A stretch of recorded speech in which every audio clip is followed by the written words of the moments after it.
smokes one. Deep right field, and it is gone. A grand slam for Preston Allen.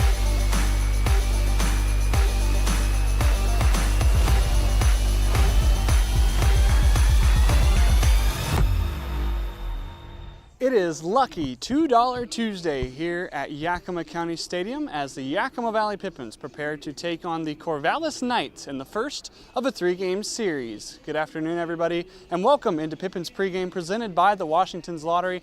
I'm Harmon Johnson, your 2025 voice of the Yakima Valley Pippins. Well, the Walla Walla Sweets have come and gone, and the Pippins were able to take the second series in the Battle of the Basin, 2-1. Despite a tough loss on Sunday, Yakima Valley did put up 7 runs on 12 hits. Let's take a look at the action from Sunday's contest. A check of the runners. This pitch is slowly over to third. Shoveler's going to go to second for one. The turn by Reeser is dug out by Ethan Buckley. As quickly as the inning started, it's over thanks to a twin killing by the Pips defense. 2 balls and 2 strikes to Bittner. This one's lined out towards the scoreboard. Sending back T. He's looking up. It's over his head. Dylan Anderson gets the wave. Holding up is Cole Hansen at third. It's an RBI double by Kyler Bittner to get the Pippins on the board. But now with 2 in scoring position, back to the windup is Jennings against Reeser. He's going to ground one back up the middle. This one slowly hit. Diving is Young. He's not going to have a play. Infield single for Gage Reeser. And now the Pippins have 2.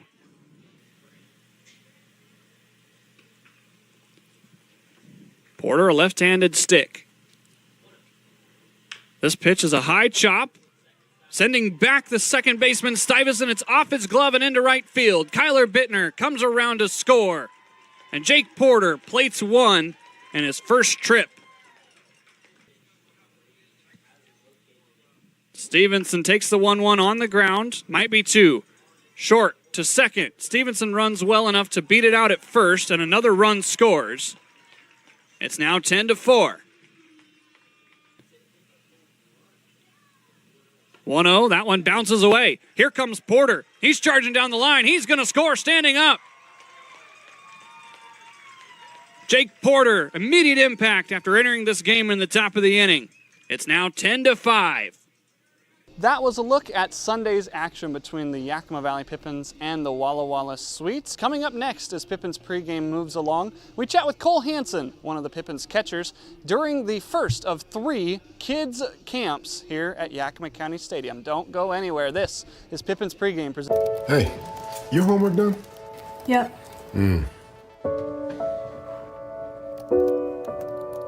Hey, is your homework done? This kind of is homework.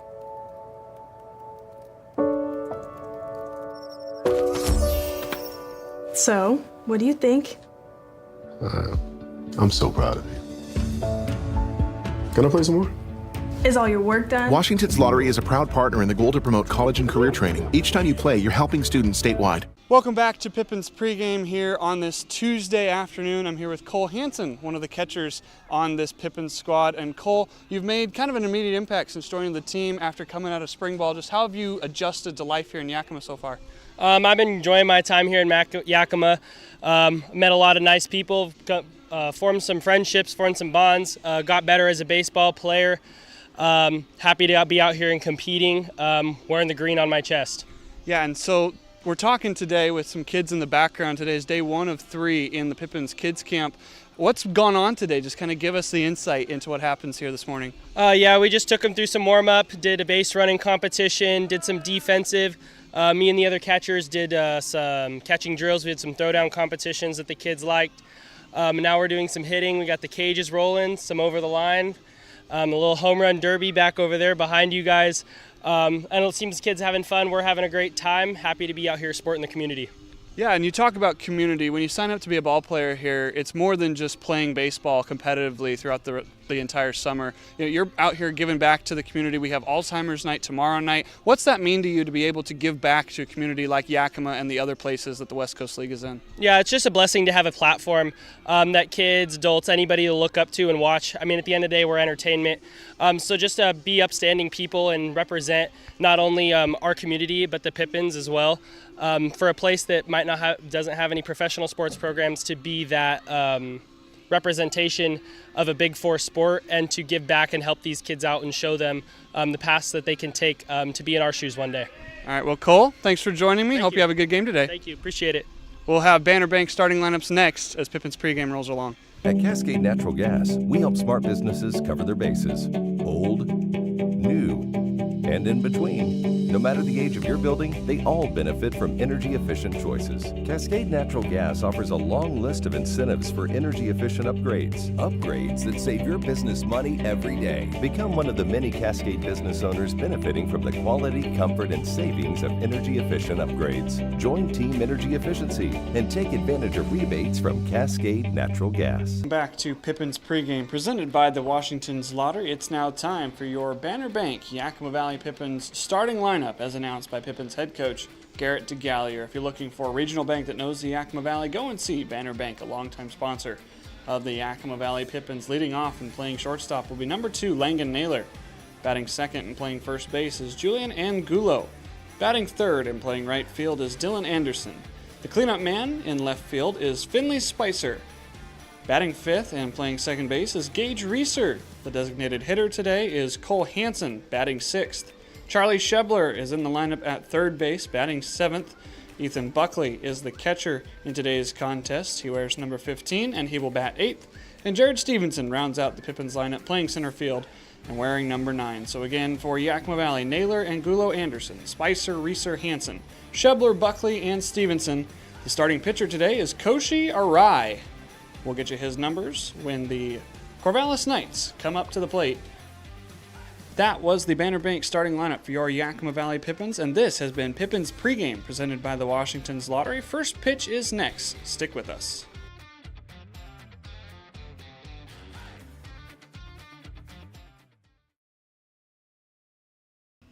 Well, it's going to be an interesting pitching matchup for the first few innings of this contest. Taking the mound for Yakima Valley here in his first start of the 2025 season is Koshi Arai. Welcome into the broadcast, everybody. I'm Harmon Johnson.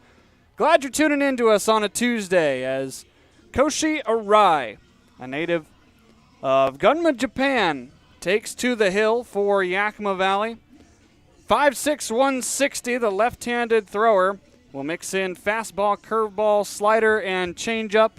Did not see any action during the spring season at Pierce College, but did play in a couple of the contests in the fall season. Fastball will be anywhere from 80 to 85. He's got a bunch of deceptive off-speed stuff that he's going to mix in as he faces Brock Kelston, Gavin Brubaker, and Thomas Ferragaro for Corvallis. In the outfield for Yakima Valley behind Arai is Finley Spicer in left, Jared Stevenson in center, Dylan Anderson is in right field.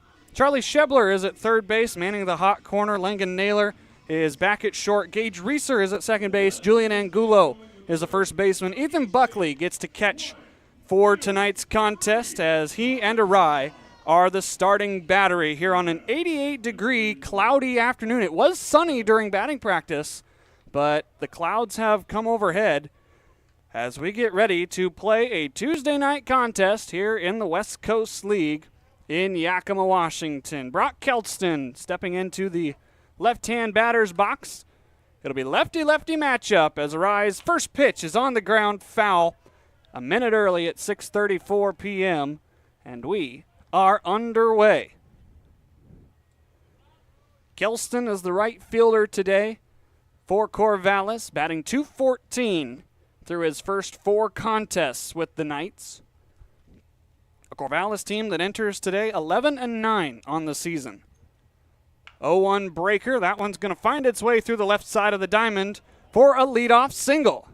Kelston picks up his 4th hit in a Knights uniform, and that's how the game starts.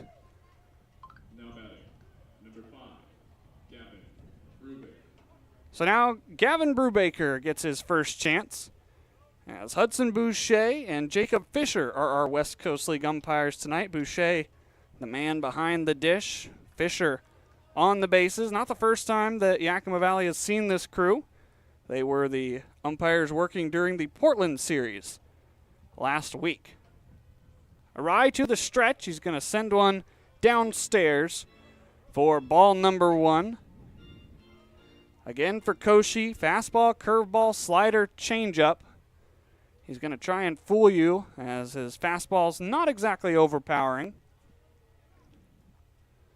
Brubaker, one of the leaders on this team in batting averages. He's going to scorch one out to center field, sending Stevenson back. He's in front of the track, and he's going to make the grab to retire the first out. That was hit pretty well by Brubaker. A middle fastball that in some other ballparks in this league might have had a chance with maybe a little bit of help from the wind. But either way, that's the first out. A man still at first base, and Thomas Ferrajaro strolling into the batter's box. Ferrajaro playing second today. Attends Santa Clara, where he will be a senior with the Broncos. Runner's going to take off first pitch. It's high. The throw goes down. It is not in time. Reeser just about got the tag down, but it's a successful stolen base for Brock Kettleson.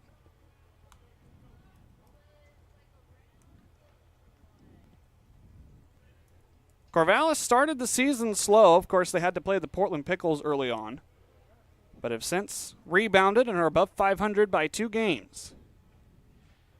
Pitch way inside. Ferrajaro wears one, and it'll be 2 on and only 1 out.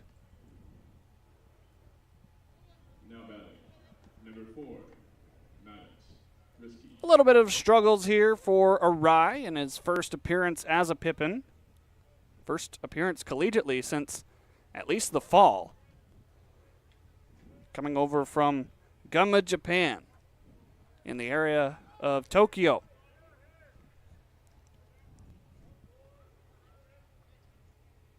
First pitch, that one's in there. Again, I mentioned the fastball not too overpowering, about 80 miles an hour consistently. But as you see with so many players from Japan, even at the major league level, deception is more of the game that they will play out there on the bump. 0-1, a slow breaking ball. As Risky not able to get there. Maddox Risky, third baseman in today's contest, batting .400 in his first 13 games. Risky, spelled R-I-S-K-E. Risky. There's a pop fly over on the left side. Langan Nailers calling everybody off. Infield fly is in effect. And that is out number 2. Now batting, number 28, Aiden Hazen. 2 down, 2 on. And the 5th man in the Corvallis order, Aiden Hazen, stepping to the dish. Hazen batting .333. He is the designated hitter in this contest. Another slow breaking ball from Arai. Hazen listed as a catcher for the Knights, so we will possibly see him behind the dish in maybe Game 2 or Game 3 of this series. Right now, his job is to try and plate the first run. 0-1, that's just a bit too far inside. Arai not expected to pitch very deep into this game. Maybe get through the order once and see how he feels. Certainly this is a Pippins staff that arms have been at a premium as the breaking ball just a bit too far in. Makes it 2-1. Pippins were forced to use 7 pitchers during Sunday's contest. Of course, 2 of them were position players, so in reality only 5 arms from the pen. Arai with the 2-1, another breaking ball. That one's in there. Back-to-back pitches under 70 miles an hour. That last breaking ball registered at 66. But Arai's a strike away from stranding a pair. Koshi looking to come up big in his first inning of work. The 2-2. Sped him up that time, 80 miles an hour on the gun. And so the count runs full. The runners will get their leads and then have a head start. Hazen looking to do damage here in his 10th game as a Corvallis Knight. Arai is set. And now the payoff pitch. Slow breaking ball, fouled off. Runners will head back to their stations.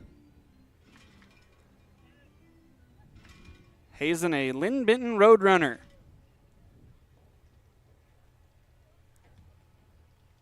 Spent his previous season, his freshman year there. Now down in Corvallis with the Knights. Another payoff.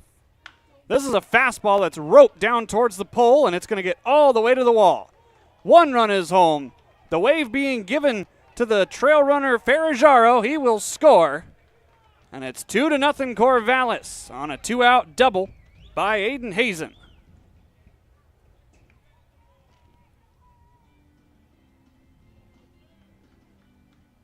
That ball just found its way to the wall, and Spicer, who was playing more over in front of the scoreboard, had to run a long way to track it down. So give Hazen credit for 2 early runs driven in.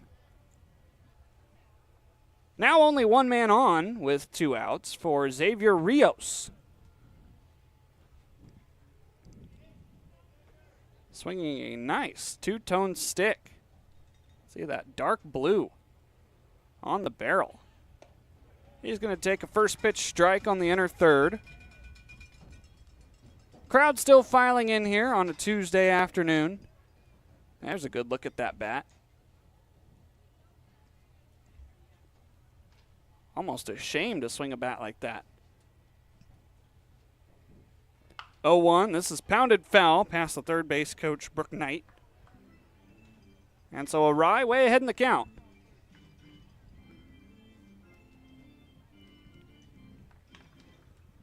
Rios batting .227 here in his 16th contest with Corvallis. Arai has what he wants.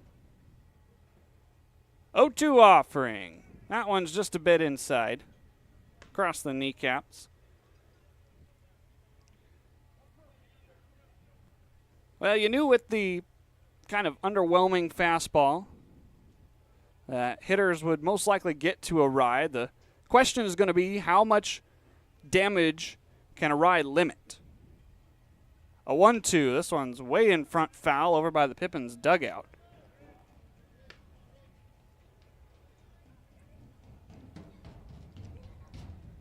You've got to be crafty if you're not part of that trend today where the fastball velocity has to be 95 plus. Certainly helps. And there's a lot of pitchers, especially in the older eras of baseball, that were not overpowering, but were very, very good at locating. 1-2. That breaking ball drops, but it is just outside. I think Arai thought that he had that strikeout. A pitcher that comes to mind, not the same hand he threw it, but Greg Maddox. Nothing too overpowering by Major League standards, but could locate a pitch wherever he wanted. Could also field the ball pretty well. That's apparent by his gold gloves. The 2-2. This one's inside. Now the count's run full.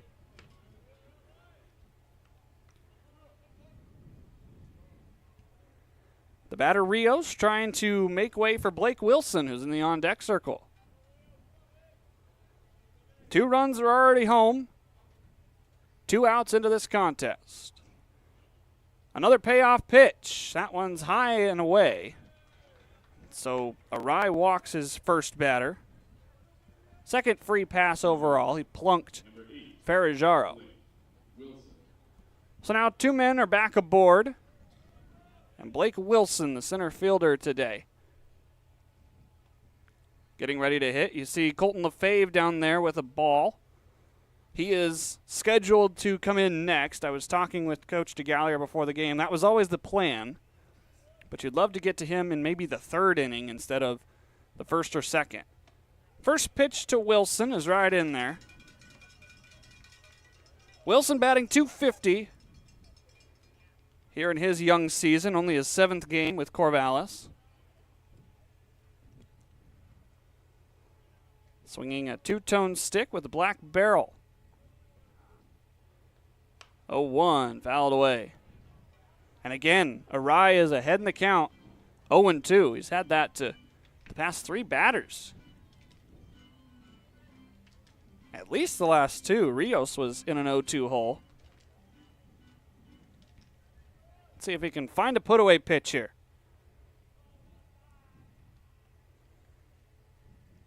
Arai comes set near his head as he checks the runners. The 0-2, this is a soft little pop fly over on the right side, right to Shebler.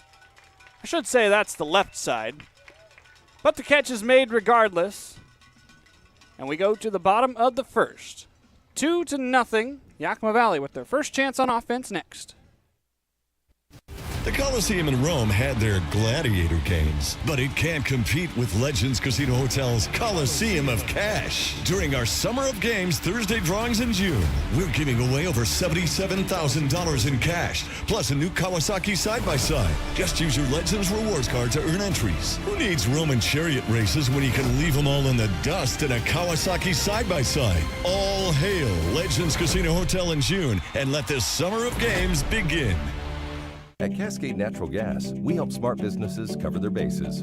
Old, new, and in between. No matter the age of your building, they all benefit from energy-efficient choices. Cascade Natural Gas offers a long list of incentives for energy-efficient upgrades. Upgrades that save your business money every day. Become one of the many Cascade business owners benefiting from the quality, comfort, and savings of energy-efficient upgrades. Join Team Energy Efficiency and take advantage of rebates from Cascade Natural Gas.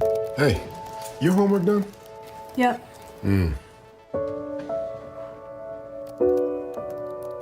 Hey, is your homework done? This kinda is homework.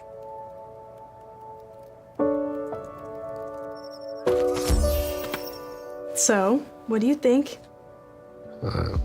I'm so proud of you. Can I play some more? Is all your work done? Washington's Lottery is a proud partner in the goal to promote college and career training. Each time you play, you're helping students statewide.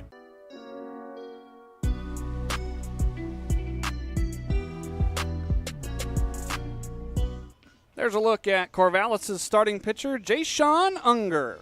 12 2/3 innings pitched, 9 hits, 3 runs allowed in 5 contests, 6 walks to 12 strikeouts, sporting a .213 ERA. Tie between Jayshawn and me is this last school year. He and I both attended the University of Nebraska-Lincoln. Of course, I never really got to talk to him. He was busy with the baseball team. Jayshawn from Blair, Nebraska, just about an hour away from the campus at UNL. Recently entered the transfer portal and is now with Iowa Western Community College, one of the premier baseball schools at the community college level.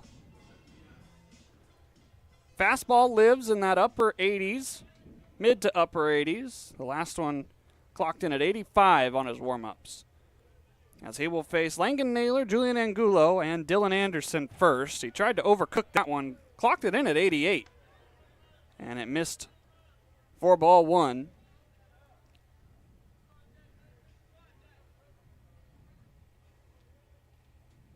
.1-0 is away as well. Another one at 88. Only saw one outing with the Nebraska Cornhuskers. That was in Omaha back on April 2nd as Langan Naylor is way ahead in the count, 3-0. During that contest, he went 2/3 of an inning, gave up 2 runs on a home run. Certainly been doing much better here in the West Coast League to this point. The 3-0, that one's outside, and a 4-pitch walk issued to Langan Naylor. All 4 fastballs were 85 miles an hour, but all 4 fastballs were down and away. Unger overcooking the fastball right now. as Julian Angulo strolling to the dish. Angulo got the day off on Sunday against Walla Walla as he squares to bunt and gets a pretty good one down. Unger's off the mound and he will field his position. A successful sacrifice for Angulo to get Naylor into scoring position. Now batting, number 25, Julian Anderson. Not a bad idea from Coach Garrett DeGallier, who is standing in the third base coach's box. Coach DeGallier loves to play small ball. Let's see what Dylan Anderson, the first lefty, can do against Unger. First pitch again inside. 89 miles an hour. Good velocity, as Lou Brown would say.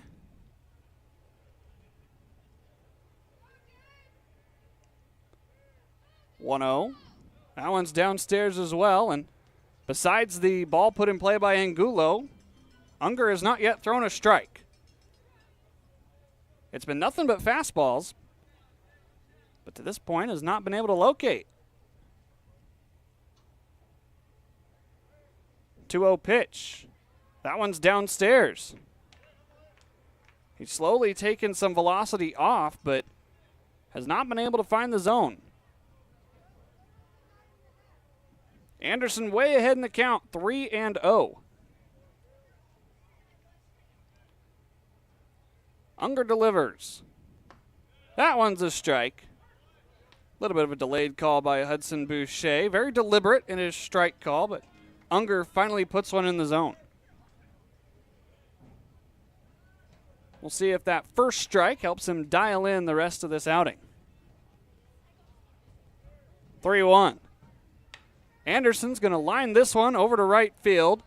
There's a sliding catch by Kettleson out there in right, and that robs Anderson of a hit and Langan Naylor of potentially a run.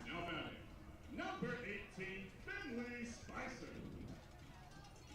So now 2 down, and despite Unger's wild fastball, Finley Spicer is the last hope here in the first inning to score Langan Naylor. Pips without a hit yet. Naylor reached on a 4-pitch walk. First offering is lined back where it came from into center field. Langan Naylor chugging around third. The throw is on the ground and it is late. Langan Naylor slides home and Finley Spicer gets the Pippins on the board with an RBI single.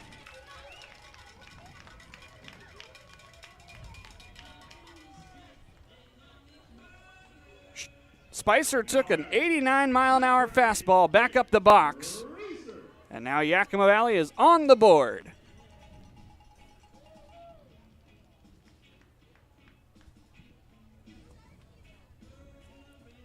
Well, when you see one you like, it's hard to spit on it. Especially against a pitcher that has not thrown very many strikes. Now Gage Reeser stands in the right-hand batter's box. First pitch he sees is upstairs.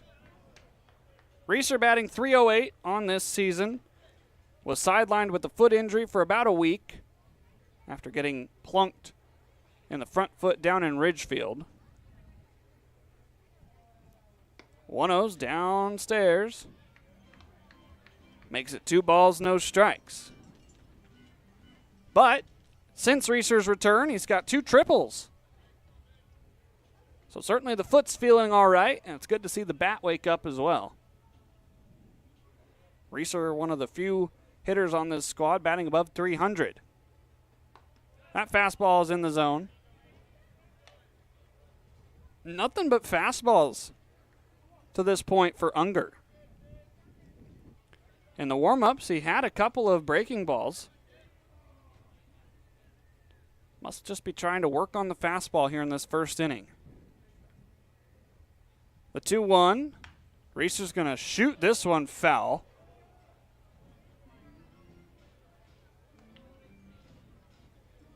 Makes it now 2 balls and 2 strikes.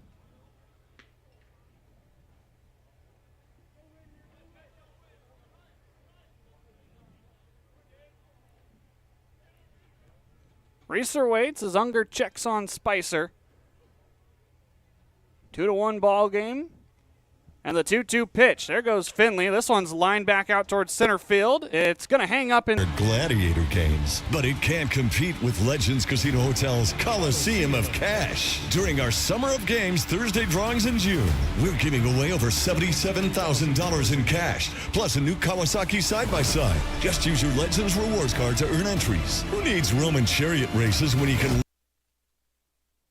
The Coliseum in Rome had their gladiator games, but it can't compete with Legends Casino Hotel's Coliseum of Cash. During our Summer of Games Thursday drawings in June, we're giving away over $77,000 in cash, plus a new Kawasaki side-by-side. Just use your Legends rewards card to earn entries. Who needs Roman chariot races when you can leave them all in the dust in a Kawasaki side-by-side? All hail Legends Casino Hotel in June, and let this Summer of Games begin.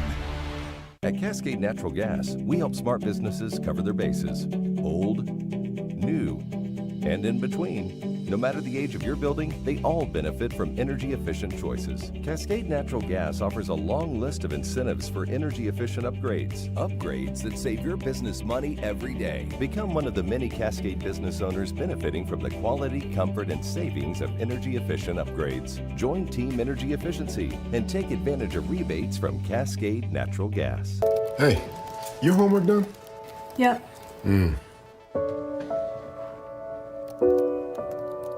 Hey, is your homework done? This kinda is homework.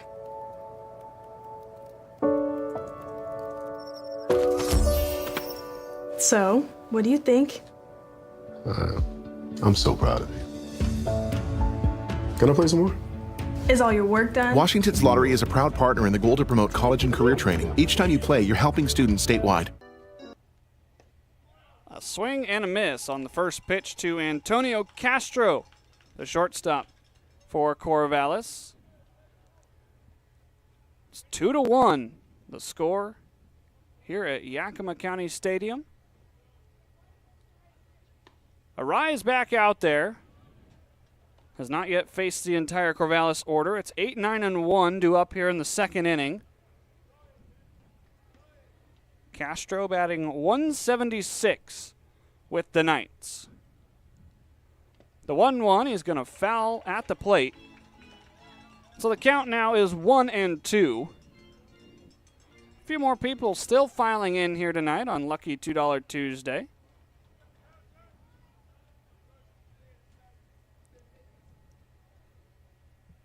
Araya ahead in the count, looking for his first strikeout. He's going to get it. Down goes Castro, swinging. There's one out here in the second.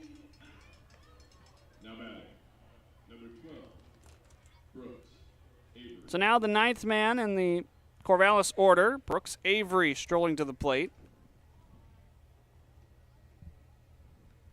Avery, the left fielder, has played in all but one of Corvallis' contests.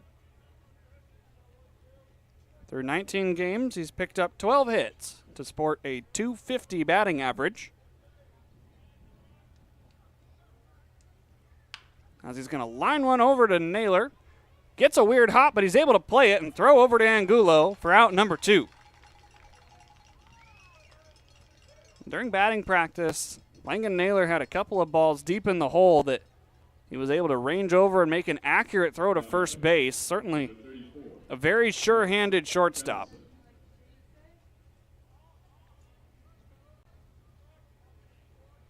And so now back to the top of the order, Brock Kettleson. Singled to start the contest against Arai. First pitch he's cutting. No balls and a strike.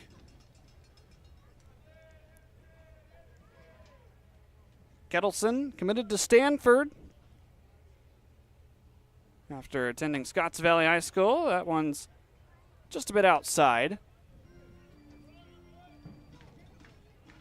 Makes it 1 ball and 1 strike.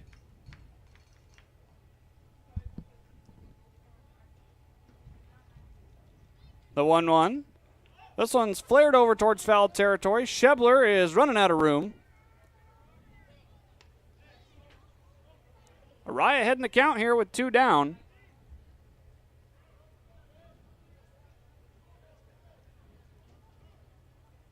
Two to 1 is the score. Both teams got on the board in the first inning.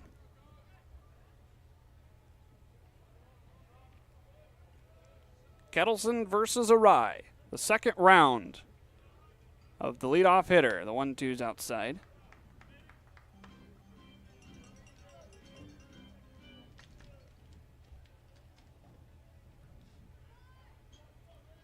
So now the count is even at 2 balls and 2 strikes. Arai electing to go out of the stretch. 2-2, that one is just down and in. 77-mile-an-hour fastball. It's a couple of pitches that I think Arai has thought he's had. But now the count runs full with 2 outs. Pitch on the way, a breaking ball swung on and missed. Kettleson down as the second man to swing against Koshi Arai. We go to the bottom of the second. 2-1 is the score here at the Orchard.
Cole Hansen is the first man due up against Jay-Sean Unger here in the second inning. Koshi Arai was able to get a 1-2-3 frame in his half of the second inning.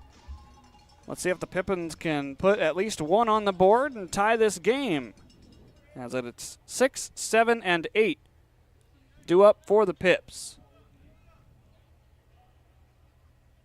Unger goes out of the windup, and the first pitch is cut on and missed by Cole Hansen.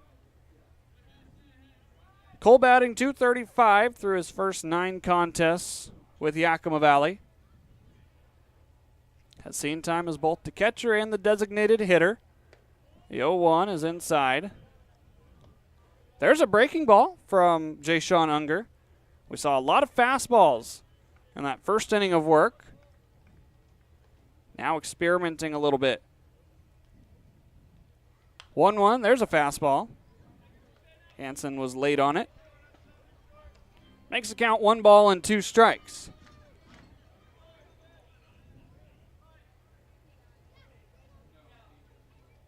Unger facing Hansen for the first time. Cole's going to send one foul down the right side. Again, it's 1-2. Cole spent his freshman season with Oklahoma, but has since entered the portal and found a new home at Cal Baptist. Back up the middle, out to center field. Caught by Wilson, a few strides to his left.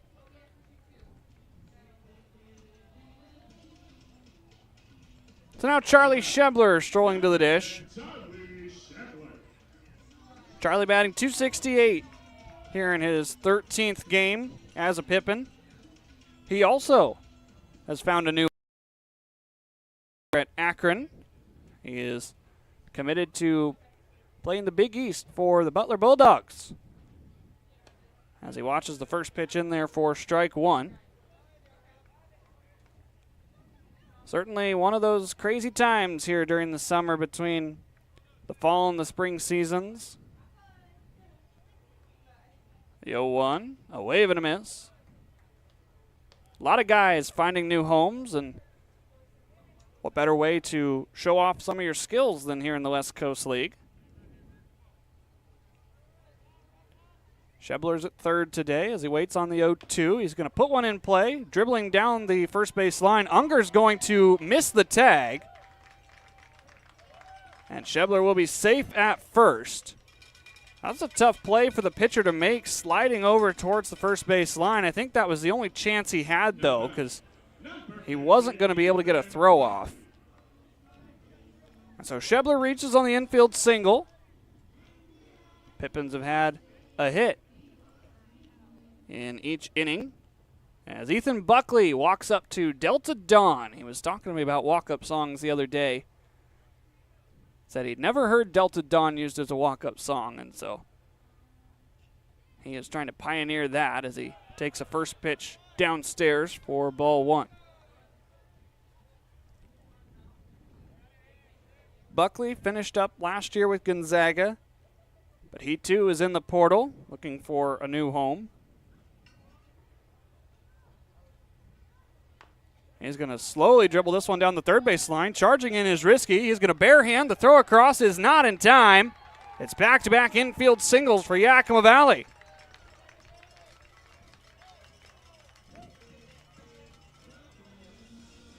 Good base running for Ethan Buckley to get down the line. That's a tough play for Risky to make over there at third. So now Jared Stevenson looking for his first hit as a Pippin. He's played in 4 games and has been unable to get a base knock.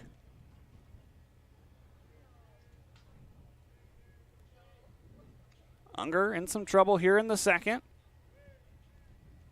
First pitch fouled back by Stevenson. Attends Seattle University, where Coach DeGallier is the baseball ops man. On the season, 0 for 9. But he has been on base a couple times, a pair of walks. He's scored a run as he bats here with 2 aboard and only 1 out. This is another slow dribble down the third base line. Risky, another barehand attempt. He's going to put it in his pocket. 3 straight singles that have not left the infield, and the bases are loaded for Yakima Valley.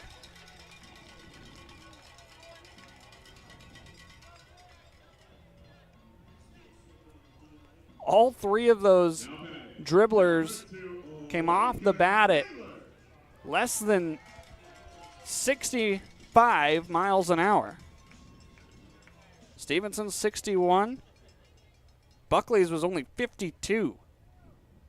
So now the top of the order has the bases loaded with less than 2 outs. First pitch to Naylor's a breaking ball in there. Pips looking to tie or take the lead here in the second inning. They've doubled Corvallis' hit total thanks to 3 infield singles. Unger's 0-1. A bunt is popped foul off the plate. And so now it's no balls, 2 strikes. Naylor will likely be swinging away.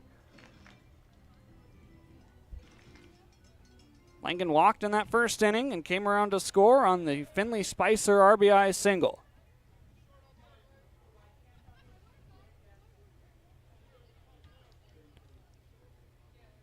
Unger's in the thick of it. The 0-2. This one's pushed into the screen. Naylor able to stay alive. Coach DeGallier in batting practice and now here telling Langen to shorten up. He's got a little bit of a bigger swing, and for a shortstop that's only 6 foot 160, big swing doesn't necessarily mean a lot of power. The 0-2 again. This one is a short flare out towards right field. It's going to get down. Schebler held up to make sure it wasn't caught, but he will score easily, and it's 4 straight hits for Yakima Valley to plate their second run.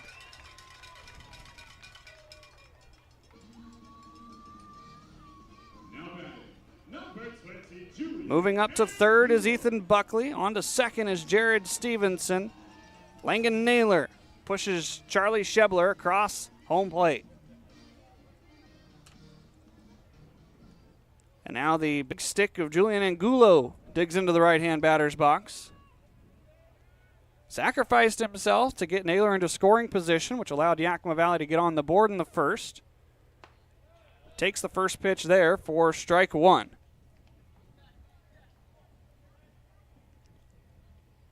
Angulo from Cal Poly Pomona. Currently only batting .200 on the season with the Pippins. See if he can pick up a big fifth hit on the season. Fastball cut on and missed. Might have actually been the changeup from Unger. 82 on the radar gun.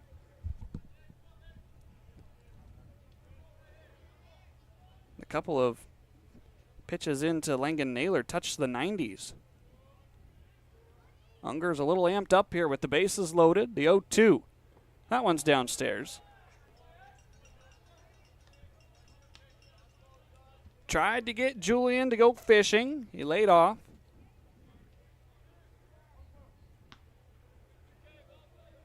Buckley's at third. Stevenson's at second. Langan Naylor drove in the tying run. He stands at first.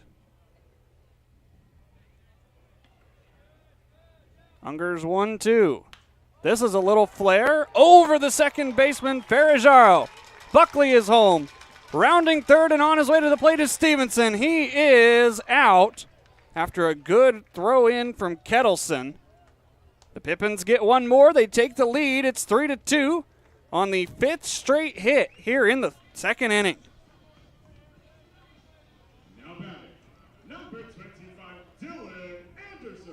Langan Naylor held up at second. Stevenson was out 9-2.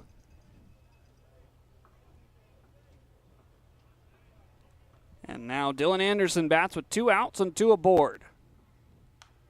Fouls one off the end of the bat.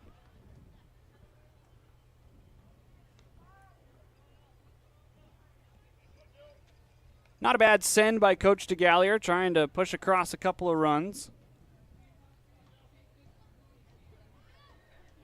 Early in this ball game, you're willing to take some risks like that.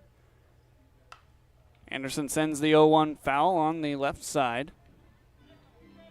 Behind in the count, 0-2.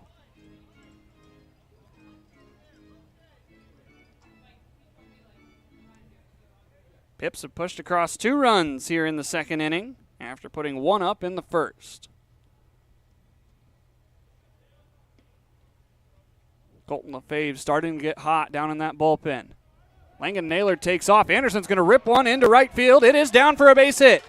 Langan Naylor's going to score. Angulo chugging to third. He is out on a good throw, but the run does count. 6 straight hits for Yakima Valley Plate, 3 runs, and the Pippins lead it 4-2 as we go to the third inning. The Coliseum in Rome had their gladiator games, but it can't compete with Legends Casino Hotel's Coliseum of Cash. During our Summer of Games Thursday drawings in June, we're giving away over $77,000 in cash, plus a new Kawasaki side-by-side. Just use your Legends Rewards card to earn entries. Who needs Roman chariot races when you can leave them all in the dust in a Kawasaki side-by-side? All hail Legends Casino Hotel in June, and let this Summer of Games begin. At Cascade Natural Gas, we help smart businesses cover their bases. Old, new, and in between. No matter the age of your building, they all benefit from energy-efficient choices. Cascade Natural Gas offers a long list of incentives for energy-efficient upgrades. Upgrades that save your business money every day. Become one of the many Cascade business owners benefiting from the quality, comfort, and savings of energy-efficient upgrades. Join Team Energy Efficiency and take advantage of rebates from Cascade Natural Gas. Hey, your homework done? Yep.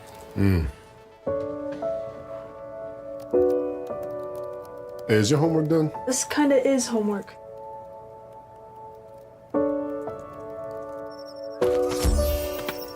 So, what do you think? Can I play some more? Is all your work done? Washington's Lottery is a proud partner in the goal to promote college and career training. Each time you play, you're helping students statewide.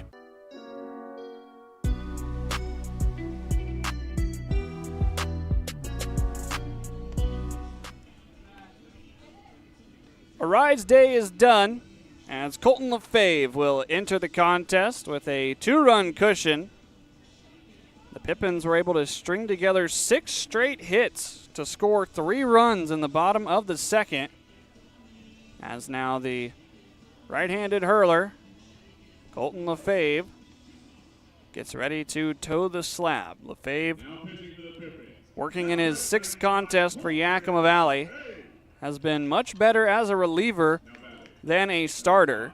In his couple of starts, he's only been able to go 6 1/3 innings. He's given up 7 runs, but in his relief outings against Cowlitz, Ridgefield, and Walla Walla, he's gone a combined 9 innings, no runs, only 5 hits allowed, and 2 saves.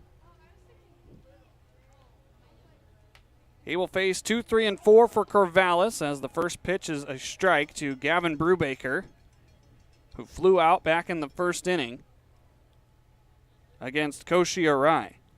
A good job of Koshi to get through the order once. And now turn it over to Lefebvre to try and get some length. 0-1, a big cut by Brubaker.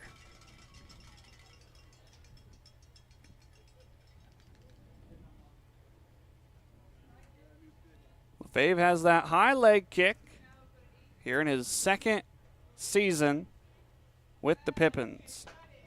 The 0-2. That one is painted on the outer black. Colton Lefebvre, 1 up and 1 down.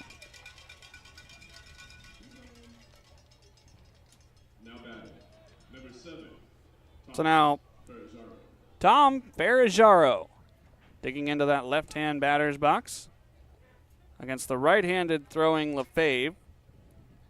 Switch hitting second baseman.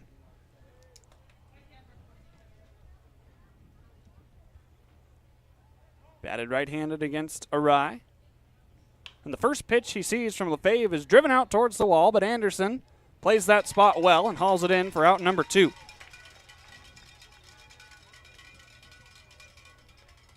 Quickly, 2 up and 2 down here in the 3rd as Maddox Risky stepping into the batter's box for the 2nd time. Popped out to Langan Naylor right on that cut of the grass over by the shortstop's position. It was called an infield fly. He would have been out anyway.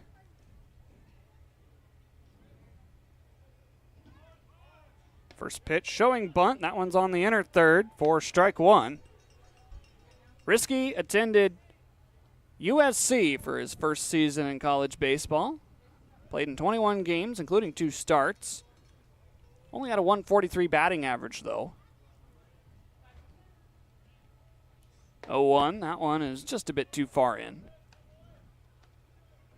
Had a hit in games versus UC Santa Barbara and Nebraska as USC navigated their first season in the Big Ten. 1-1 below the zone.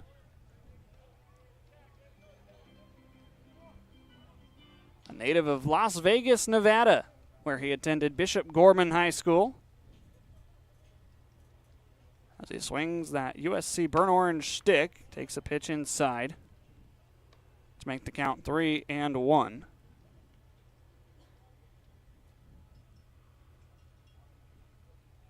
Played 3 years on the varsity level at Bishop Gorman. As a 3-1 is poked out toward Anderson again. This one's a little bit deeper as it sends him right to the cut of the track. But he'll put it away for out number 3. 6 up, 6 down between Arai and Lefebvre in the last 2 innings. And the Pippins lead at 4-2 going to the bottom of the 3rd. I love coming in here. Everybody is always super welcoming. They always greet me by name. You can tell that everyone here actually likes working here. My favorite thing about Walla Walla Orthodontics is how nice the staff are. They're funny, fun, and they're helpful. I had what was called 3D braces. They were the same color as my teeth. People would say, "Oh, you have braces?" They didn't even know that I had braces. I highly recommend this orthodontist office. What do you want? It's just not that easy. What do you want? Seafood? Mediterranean? What do you want? Hey guys, what about West Side Pizza? I love West Side Pizza. I love West Side. I love West Side. Yeah, the Hawaiian's great. What's your pizza? West Side Pizza? Yeah. Problem solved. Gross. West Side Pizza. Saving relationships since 1996. Seattle-born stand-up comedian and impressionist Adam Ray, live at Legends Casino, Friday, July 11th. Known best for his Netflix special, Adam Ray is Dr. Phil Unleashed, as well as his popular YouTube channel. If you don't know what Citizens app is, it's an app you can put on your phone that notifies you of all the danger that's lurking. That sounds like fun. Yeah, there's a lot of people cooking for Cocoa Puffs right outside your door. Tickets on sale now at Ticketmaster.com and Legends Gift Shop. Don't miss Adam Ray, live on July 11th at Legends Casino in Toppenish.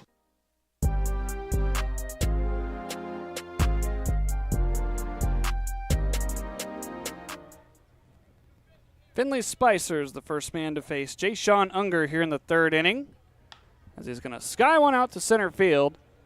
Playable for Wilson, barely had to move. That is out number one. Just about to say that Finley had that RBI single that scored Langan Naylor back in the first inning. And then the Pippins exploded for 3 runs on 6 hits in that second inning. Unger's varied the velocity on the fastball. He's been everywhere from 91 to about 87. As Gage Reeser faces him with 1 out. Takes a breaking ball over the inner third for strike 1. Well, after starting out the game with 7 straight pitches out of the zone, if you don't count the Angulo sacrifice bunt, Unger has thrown now 29 strikes and only 13 balls. The only problem for him, though, is that he's been tattooed for 7 hits already in this game. 1-1, fouled out of the mitt of Rios. Reeser now down in the count 1-2. Gage lined out to the center fielder Wilson back in the first inning. So the Pippins look to keep the foot on the gas. A 1-2, that's a breaking ball just a bit too far inside.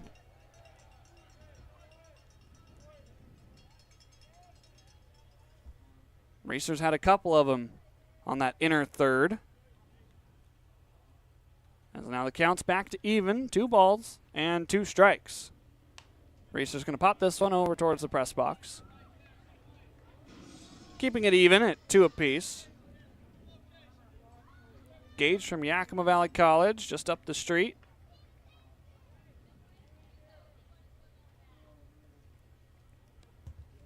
Trying to get a 1-out base runner here in the third. He's going to swing and miss. Unger has his first strikeout. Quickly 2 away here in the third. As Cole Hansen getting ready to hit. Hansen flew out to center in the second inning. He was the first out. And the last 2 outs of that inning were actually committed on the base paths due to some aggressive base running. Coach DeGallier trying to wave his guys around. Jared Stevenson was thrown out at the plate. And Julian Angulo was actually thrown out at third trying to advance on the single by Dylan Anderson. Both throws were made by the right fielder Kettleson. 0-1 at the bottom of the zone. Hansen's well behind in the count. Charlie Shevler waits on deck. Would love to get a chance to hit here in back-to-back innings.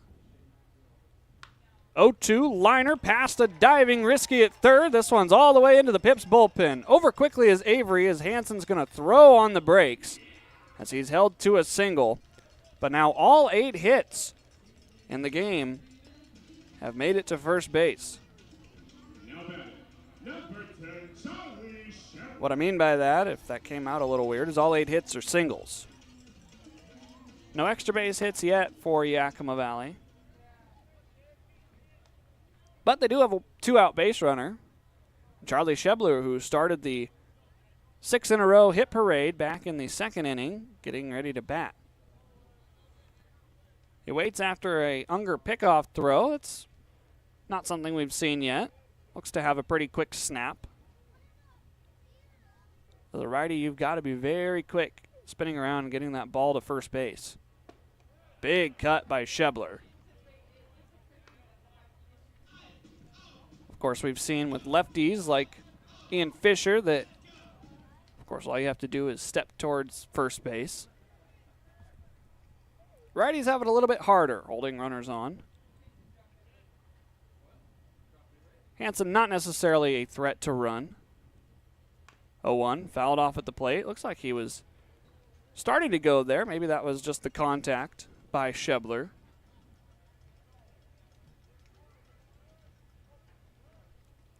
As now Charlie's behind in the count, 0-2. Scored the first of the 3 runs that came across in the second inning.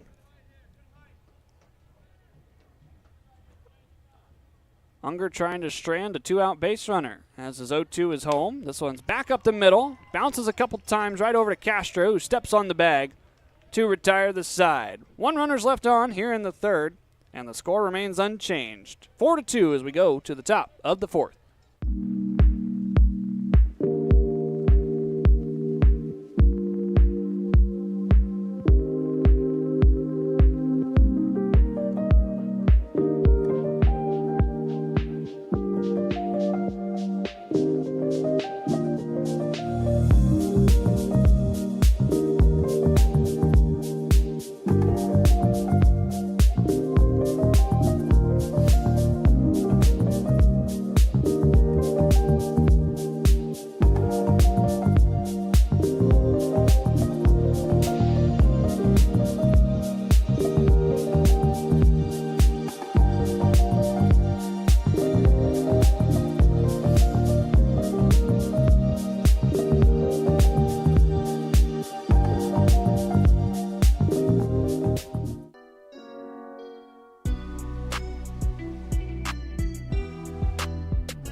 Substitution of note here in the fourth inning. I don't know if I just didn't catch it in the third, but Jake Porter is now catching. Oh, nope. Man, Jake had me fooled. He had all the gear on. Looked like he was ready to go. Buckley was the last man scheduled. He was in the on-deck circle. So he did have to get all of his gear back on. It would have made sense just a little bit because Porter was catching Lefebvre during the time he was warming up in the bullpen. But Buckley gets to stay in, which is just fine. Buck, pretty good catcher behind the dish. Colton Lefebvre will face 5, 6, and 7 in the Corvallis order. Hazen's the first one up here in the fourth inning.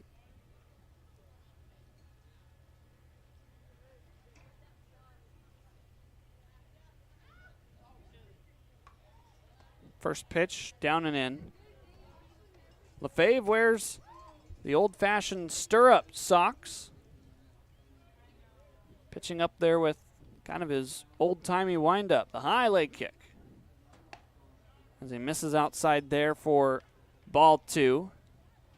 Fastball velocity around 85 for Colton.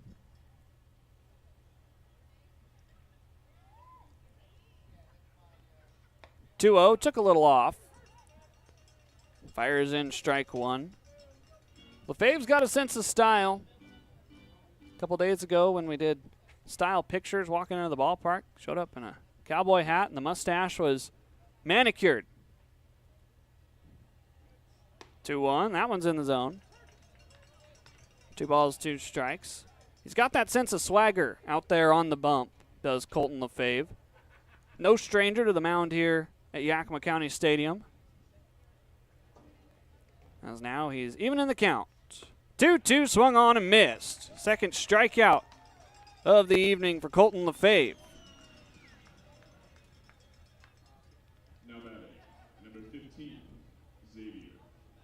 So now the catcher for Corvallis, Xavier Rios, back up to the box. Attends California State Northridge, better known as CSUN.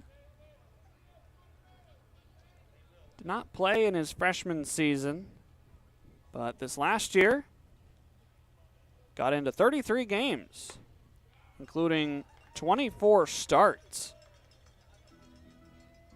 Picked up 17 hits and 4 home runs. So Rios, no stranger to getting on base. He also walked 12 times and was hit 4 times. That fastball's fouled into the screen.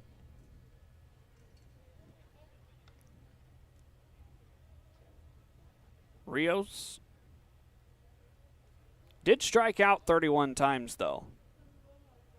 I think that'd be one of the only blemishes in his 33 games worked, other than maybe the 233 batting average as well. Working with 1 out here, he's behind in the count 0-2. This is a liner right into left field. And so after 7 went quietly against both Arai and Lefebvre, the Knights back into the hit column with their 3rd poke of the evening.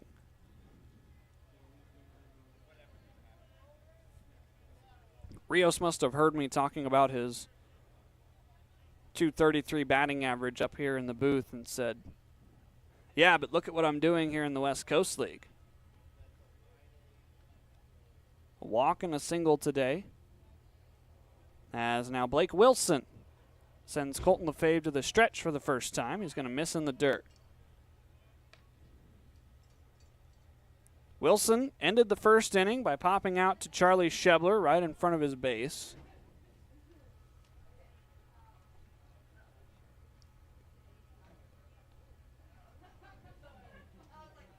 Wilson attended Washington the last couple of years.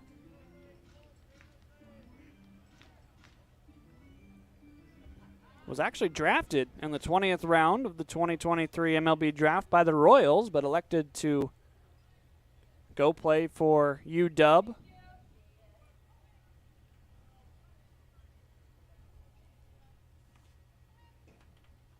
Two-0 pitch. That one's flown out towards left field. Jared Stevenson's going to make the grab, the center fielder. There are 2 down.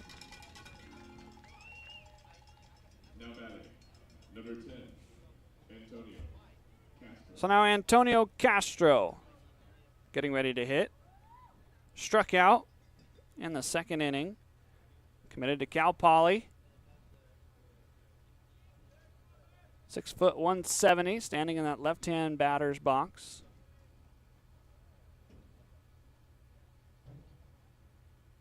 Native of Concord, California. He's going to take a pitch upstairs from Lefebvre. Attended De La Salle High School out there in Concord. Listed as kind of an anywhere infielder, shortstop, second base, or third.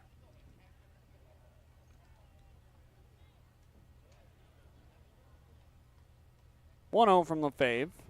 That one's downstairs.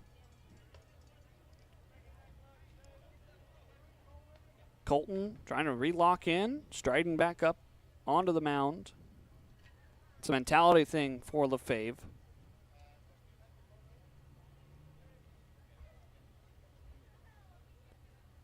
Two-0 pitch. This one's flown out towards left field, shallow. Spicer coming on. He will make the grab. That retires the side. 3 straight innings scoreless now for Corvallis. Yakima Valley pitching doing a stellar job as we go to the bottom of the 4th. I love coming in here. Everybody is always super welcoming. They always greet me by name. You can tell that everyone here actually likes working here.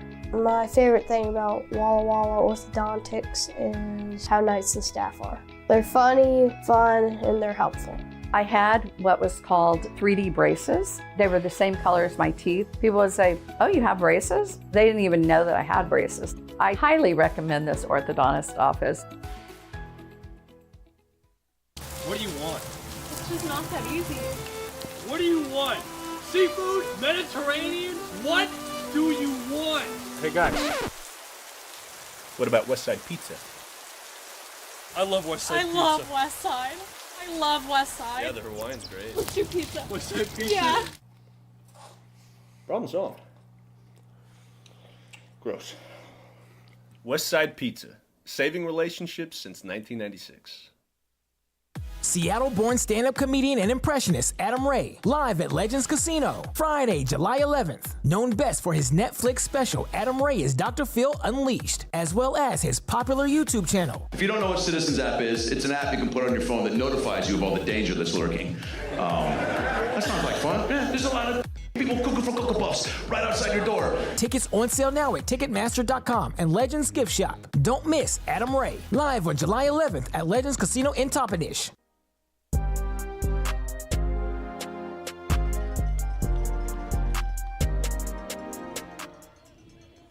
Ethan Buckley gets to lead off the 4th inning, which means we get a little extended rendition of Delta Dawn.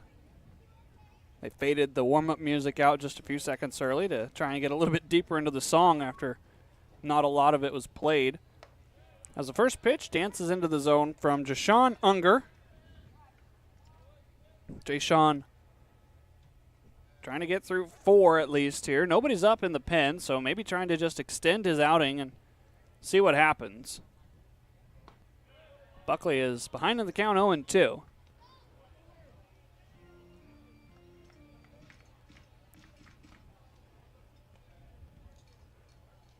Unger has been very good in the last couple of innings. Buckley's going to put this one in play. High hop into the chest of Castro. The throw is wide. Gets all the way to the dugout. Backing up is the catcher, Rios. So Buckley will settle for 1 bag. It is ruled an error on the throw. First error committed by Corvallis. Well, Castro played the hop right. I think he just tried to rush the throw over. So now Jared Stevenson still looking. Oh, wait, no. Correction. Picked up his first hit back in the 2nd inning. It was in the middle of that 6-in-a-row streak for Yakima Valley, so I missed that. My apologies, Jared. Squaring to bunt, but it's well away for ball 1. Stevenson can now say his batting average is no longer 0. It might not be pretty right now. 1 for 10, that's batting 100. But maybe a couple more hits tonight could bump him back up towards that 250 mark. Squaring there, he's going to pull back. Looked like maybe he offered, but Jacob Fisher says no, he didn't. Stevenson looking to sacrifice himself to put Ethan Buckley in scoring position for Naylor. So far, both pitches have been out of the zone. He's squaring again. He's going to get this one down, but it is foul.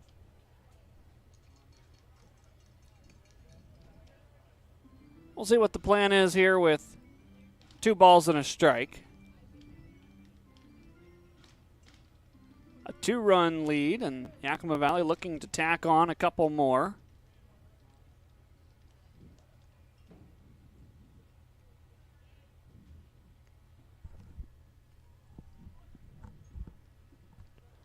Stevenson squares. This one is in fair territory. It is rolling foul. If the line were just a little bit smoother, that one might have stayed fair. Instead, now the count is 2-2.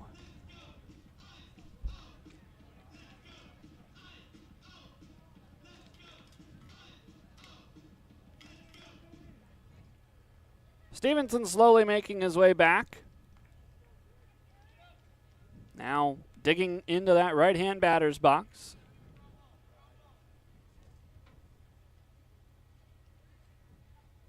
Count is even at 2 apiece. Free swinging, and he doesn't come up with the ball. That is out number 1. Unger fights back for his 2nd strikeout of the night. Lineup card flips over. Langan Naylor back up to the dish.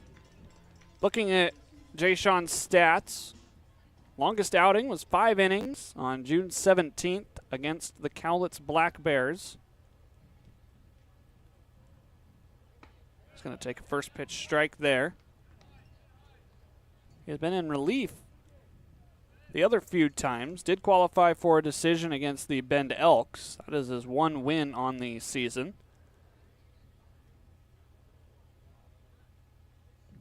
Long pause. 0-1 breaking ball inside.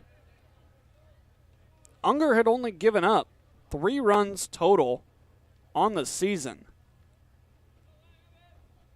But Yakima Valley has touched him up for 4 already and looking for more.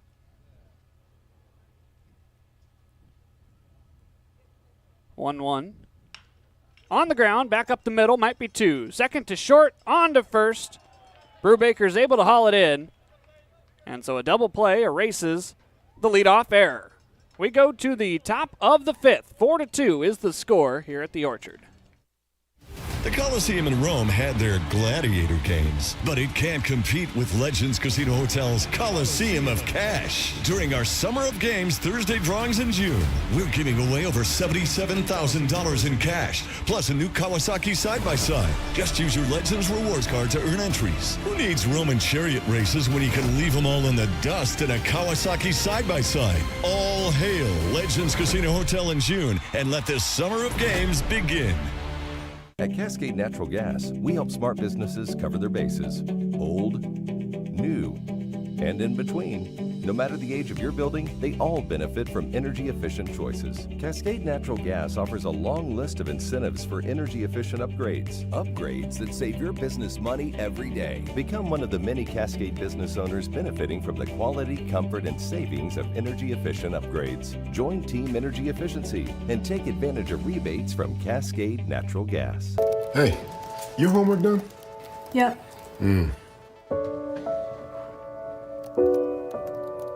Hey, is your homework done? This kinda is homework.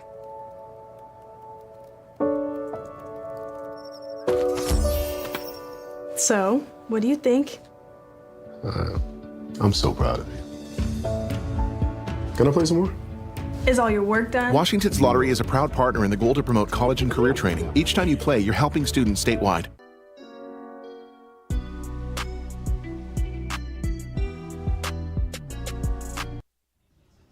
Top of the 5th inning here at the Orchard. We are about an hour and 15 minutes in. We started at 6:34. It is now 7:43.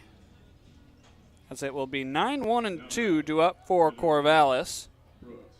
The Knights put 2 up in the first inning, but have been held scoreless since. A 1-2-3 inning by Koshi Arai. And a couple of good frames so far from Colton Lefebvre, who's back out there for his 3rd inning in relief.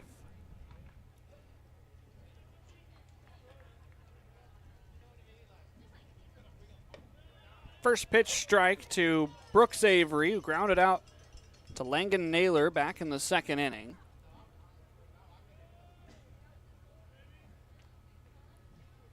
Avery, a Lynn Benton Roadrunner, just like Aiden Hazen. Another strike. Lefebvre way ahead in the count. With Lynn Benton, Avery played in 28 games, batted .218. Picked up 19 hits and 11 ribbies. 0-2 is pulled outside by Lefebvre. Of those 19 hits, 3 of them were for extra bases, all of them doubles. As he wrapped up his freshman season with Lynn Benton. 1-2, fouled out of play. 9 walks to 16 strikeouts, not bad at the plate for Brooks Avery. Only listed at 5'9", 150. Looking to put on a few pounds here in the summer. The 1-2, another one out of play. Native of Roseburg. I wish I could tell you the state. It doesn't say. Oh, Roseburg, Oregon. There we go.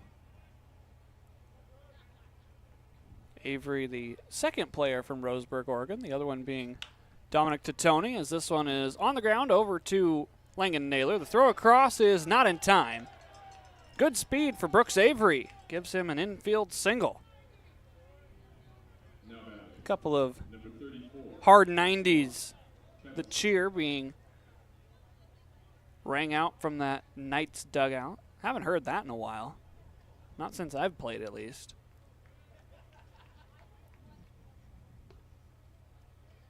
Back to the top of the order.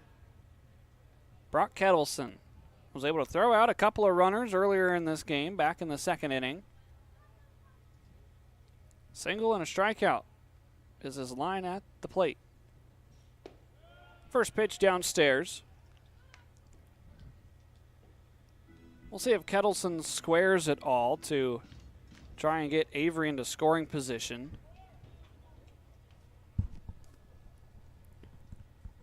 Pippins have doubled Corvallis in both runs and hits, 4-2, and the hit column it's 8-4.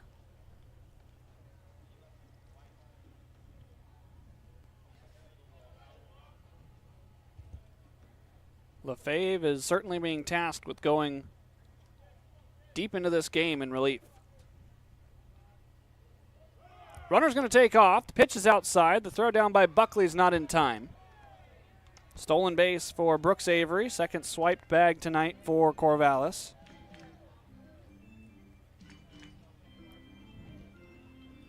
Counts 2-0 to Brock Kettleson.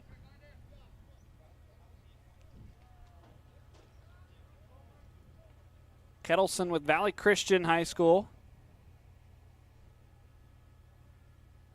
Batted .311 in his senior year. 2-0 pitches upstairs. Tallied 33 hits. 14 of them for extra bases. Well, actually, 19 of them for extra bases. 10 doubles, 4 triples, and 5 long balls with the Warriors.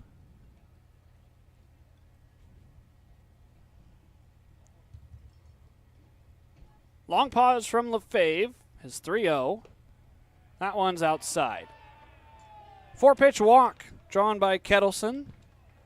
Now the go-ahead run strolls to the plate.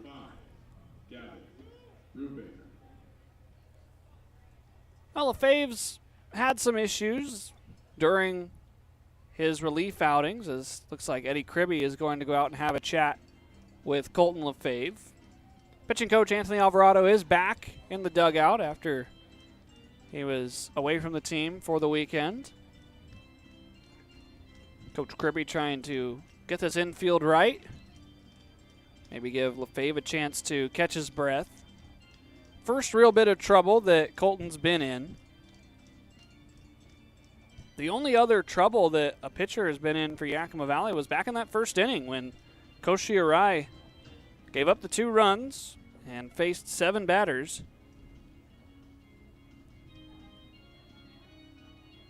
A little bit of action going down to the bullpen as, looks like Kyler Bittner's got a snack.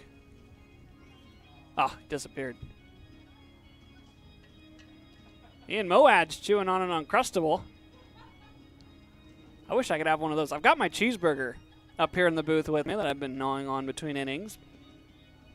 Those Uncrustables are really good.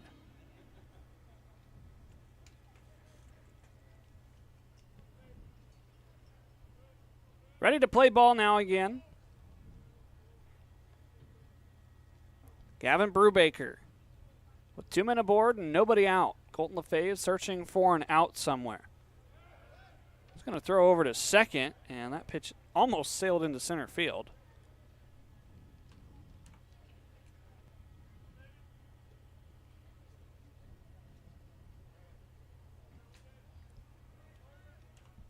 In his 3 relief outings, Lefebvre's been able to hang zeros as this pitch is bunted. It's popped over into foul territory, and it will land foul. Brubaker tried to get a pitch that was upstairs down for a bunt. That's tough to do. You see A lot of strategy play out when pitchers see that bunt early. They'll typically change up where they throw the ball to try and get them to pop up.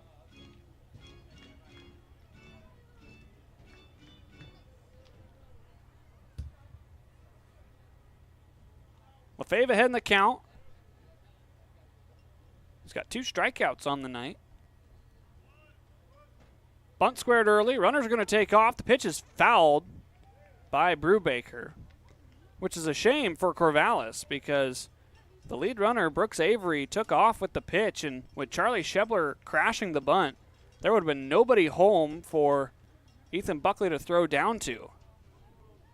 Instead, his batter, Brubaker, fouled it off and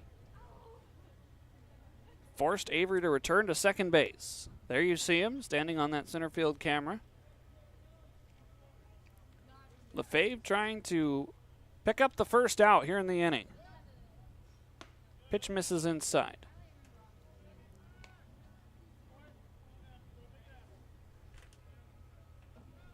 Gavin Brubaker from Northwest Nazarene just finished up his junior season.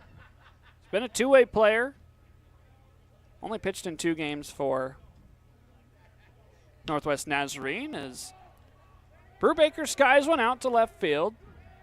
Now into center. It's caught by Stevenson. No tag by the lead runner Avery for out number 1. Big first out. Now maybe a ground ball can end this inning. That'll be Thomas Ferrazzaro.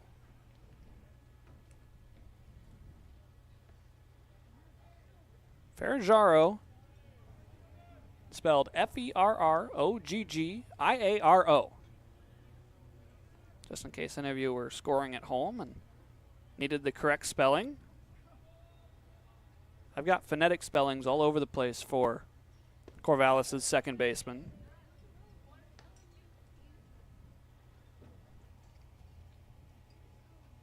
A lot of doubled letters.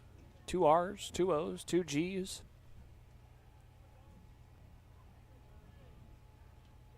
He's got every vowel in his name except for the letter U. And sometimes Y, if you count Y. He's going to rip this one over towards foul territory and out of play. Is Y a vowel? Yes, it is, sometimes, according to the English language. My mother would scold me if I said Y was not sometimes a vowel.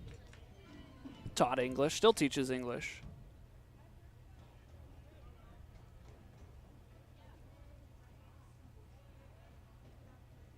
It's 1 ball and 1 strike after the long foul ball by Ferrazzaro.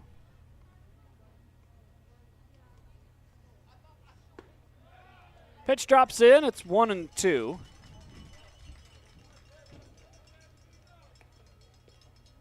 Thomas finished up his junior year with Santa Clara. Native of Wilsonville, Oregon. He's been named to the West Coast Conference's Commissioner's Honor Roll twice. First silver honors in 22-23 and then gold honors in 23-24. Was a member of the WCC All-Freshman team a couple of years ago. Going to watch pitch outside.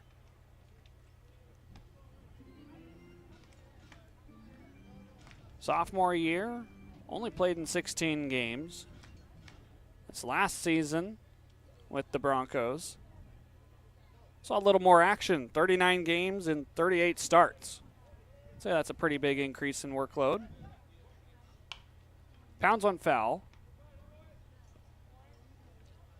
Does look like he had a pretty big task in his freshman season, 35 games played. I didn't see anything on his bio saying that he had an injury.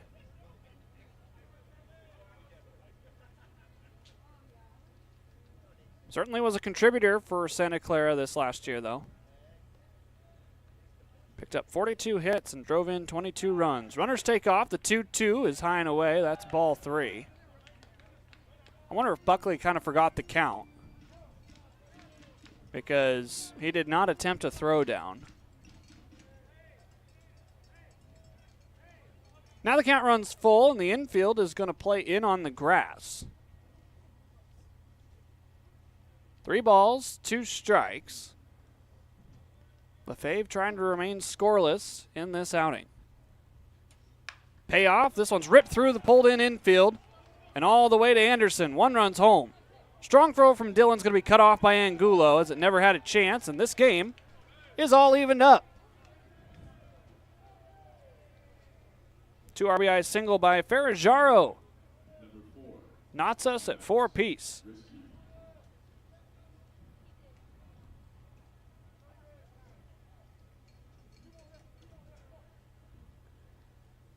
There's the first blemish against Colton Lefebvre.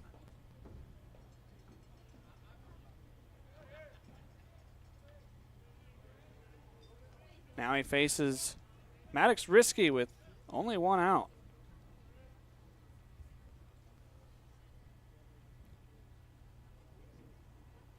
First pitch bounces away from Buckley. No advance.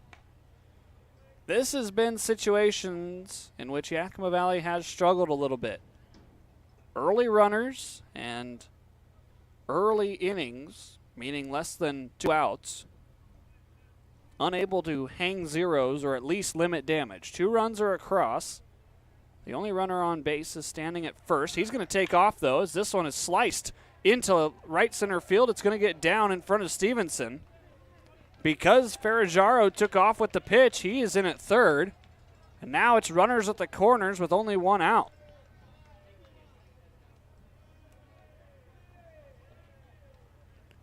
Maddox Risky with the 3rd hit here in the 5th inning.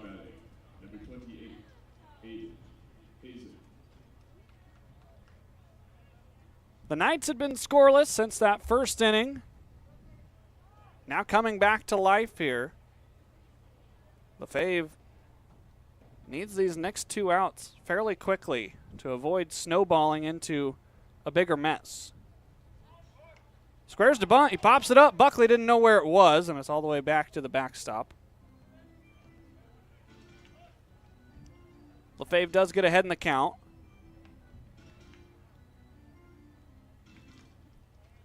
Corvallis, 4 runs on 6 hits. Yakima Valley, 4 runs on 8 hits. Had a couple of base runners get thrown out trying to advance an extra 90 feet in that 2nd inning. Could quite possibly be the difference right now in this game. So we're all square at 4 apiece, thanks to an RBI single by Thomas Ferrajaro.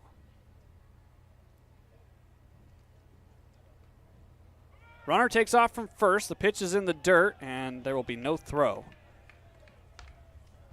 Risky is into second with a stolen bag. 2 back in scoring position. The infield will again play on the cut of the grass.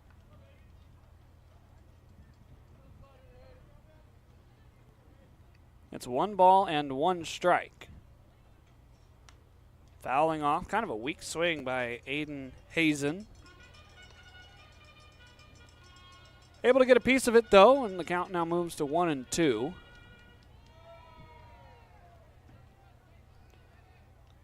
Jay-Sean Unger is down in the Corvallis bullpen, getting a couple of throws as this inning has drug on a little bit. 1-2. Deep fly ball out to center field. Should be deep enough to give the Knights the lead. Stevenson makes the grab. The throw will go into third base, and the run will score. It's 5-4 Corvallis, thanks to a 3 spot here in the 5th.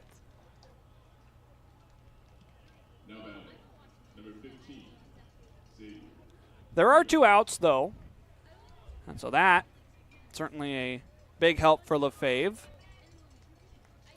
A 1-run deficit is much easier to come back from than a multi-run deficit, as Yakima Valley has seen a couple of times this season. Even in that game on Sunday that ended kind of lopsided for Walla Walla, at one point it was 10-5. Walla Walla was only in front by those 5 runs, but then they put up 9 runs in the top of the next inning to put it away. Colton trying to keep it manageable as he's behind in the count 1-0. Now 2-0.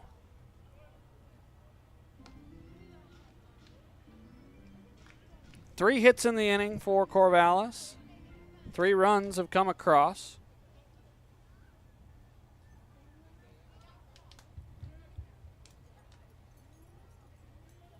LaFave needs to get back in the count. There he is. 2-1 now. Decent sized crowd for a Tuesday night, lucky $2 Tuesday here at the Orchard. There's always a pretty good congregation behind the Pips dugout.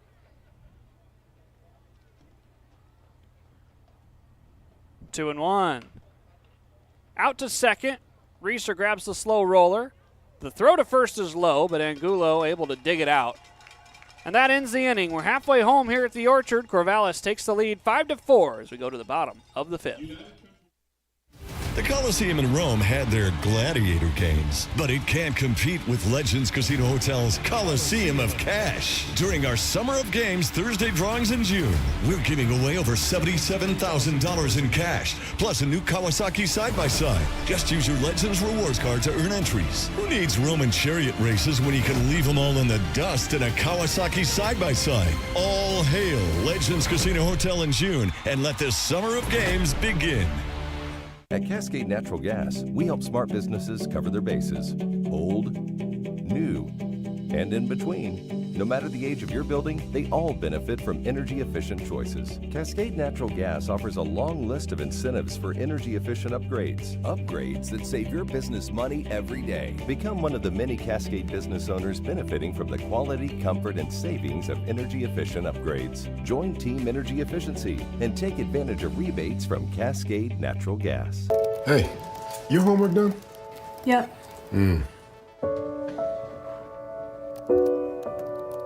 Hey, is your homework done? This kind of is homework.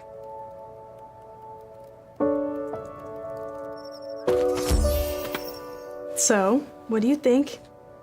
I'm so proud of you. Can I play some more? Is all your work done? Washington's Lottery is a proud partner in the goal to promote college and career training. Each time you play, you're helping students statewide.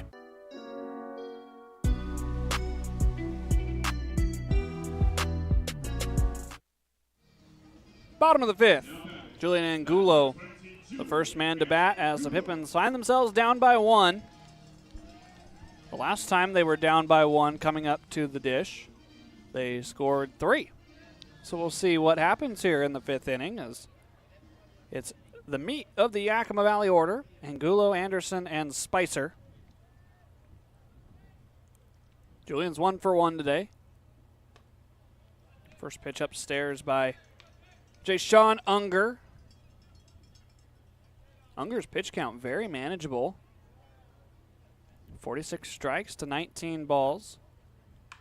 Angulo's going to slice this one down the right field line, but it is foul.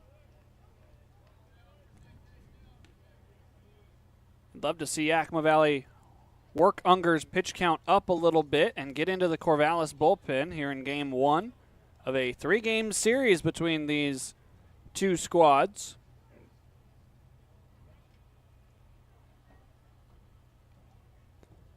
1-1 outside.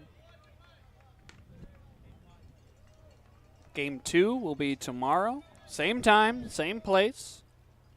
Pippins will be wearing special alternate jerseys in honor of Alzheimer's Awareness Night. They'll be wearing more of a purple jersey that will be auctioned off after the contest. All the proceeds will benefit Alzheimer's awareness and research. 2-2, Angulo out towards the foul territory in right field. Ranging over is Kettleson, but he runs out of room.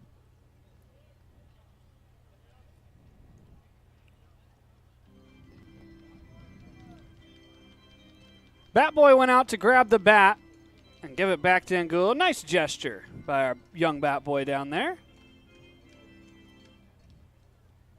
See that sometimes from the on-deck hitter. I don't know if he intended to go out and give that to Angulo or if he thought that maybe Angulo was out and he was just supposed to go and grab the bat. Either way, worked out to be a nice gesture. 2-2. Angulo scorches one out towards deep center field, sending back Wilson. He'll square up and make the grab. Julian's got some hard hit contact. Does have an RBI, but other than that, nothing to show.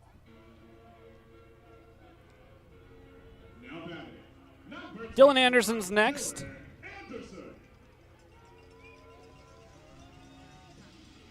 Anderson, 1 for 2 today.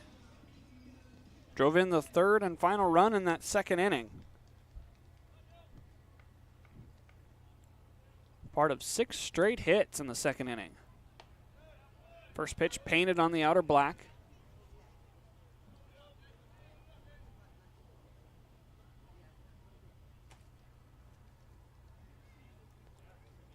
Unger working very efficiently despite giving up 4 runs. Anderson on the ground, foul. Quickly behind in the count, 0-2.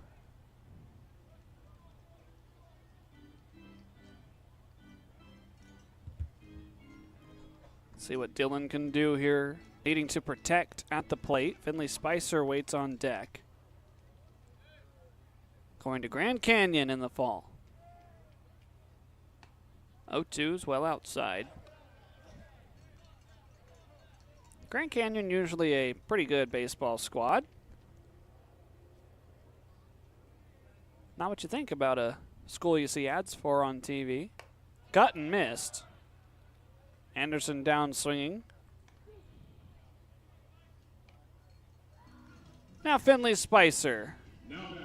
Number 18, Finley got in the game on Sunday as a pitcher. Had a very good outing. Gave up no runs on 2 hits in his 1 inning work. He actually picked up a strikeout. And he showed off his very dangerous eephus pitch in that outing on Sunday against Walla Walla.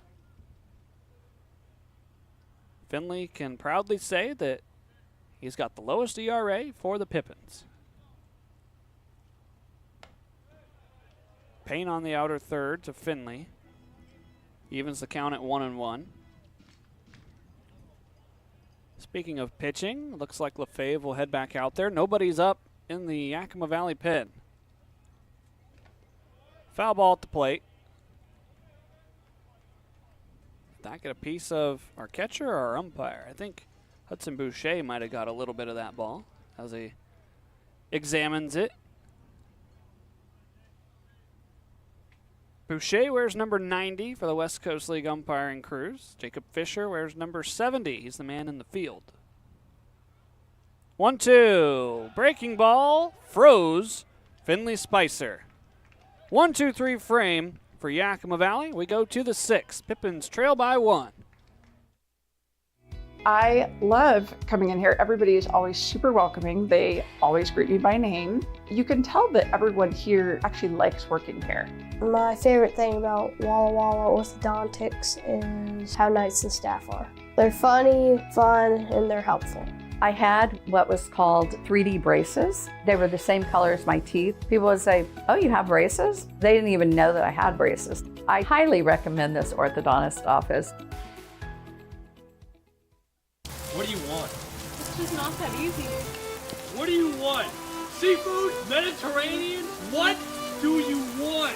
Hey guys, what about West Side Pizza? I love West Side Pizza. I love West Side. I love West Side. Yeah, the Hawaiian's great. Let's do pizza. West Side Pizza? Yeah. Problem solved. Gross. West Side Pizza, saving relationships since 1996. Seattle-born stand-up comedian and impressionist Adam Ray, live at Legends Casino, Friday, July 11th. Known best for his Netflix special, Adam Ray is Dr. Phil Unleashed, as well as his popular YouTube channel. If you don't know what Citizens app is, it's an app you can put on your phone that notifies you of all the danger that's lurking. That sounds like fun. Yeah, there's a lot of people cooking for Cocoa Puffs right outside your door. Tickets on sale now at Ticketmaster.com and Legends Gift Shop. Don't miss Adam Ray, live on July 11th at Legends Casino in Toppenish.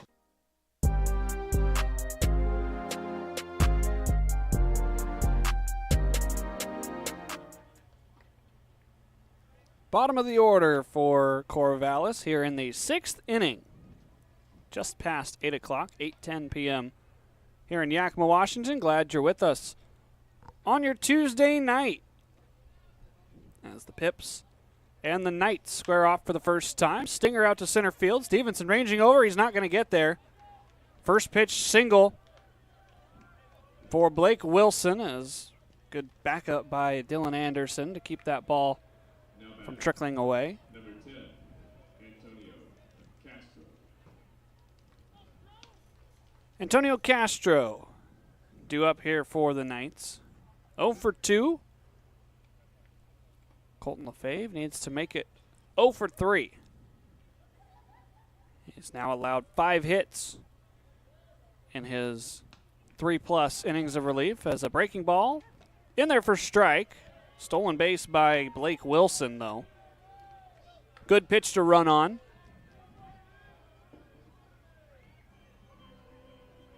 Wilson trying to immediately help Corvallis get some insurance on the board.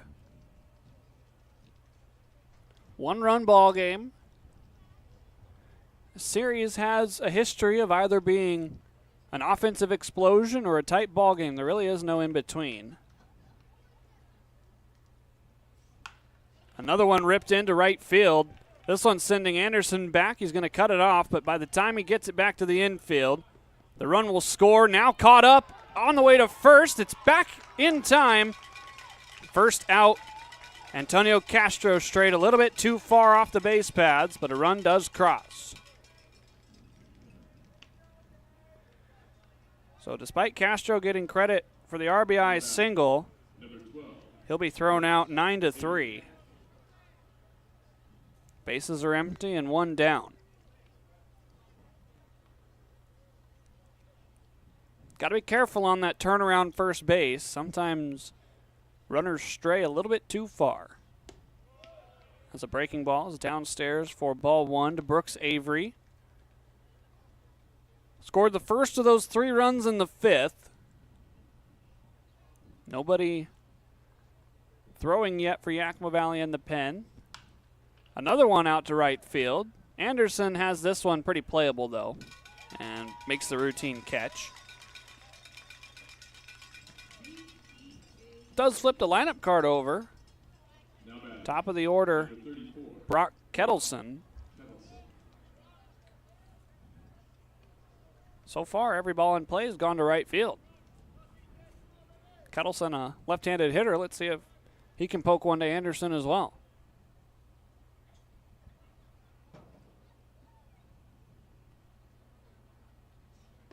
First pitch lays off. There you see a couple of the members of the bullpen. Seth Mahler is likely to be the next man to enter as a ball from the other bullpen got into the field of play. See pitching coach Anthony Alvarado down there and catcher Jake Porter along with Ian Moad there on the right. Seth Mahler, the one just next to Moad, as Lefebvre's pitch misses for ball 2. That was kind of the plan that Coach DeGallier discussed with me, is when Lefebvre was done, Mahler was next. Right now it's a 2-run contest. This pitch is fouled off the body of Kettleson. That one hurt. Got him on that front leg area. Couldn't tell if it was exactly the foot or the soft part of the leg. He's going to take some time to shake that one out. Home plate umpire Hudson Boucher giving him an extra second.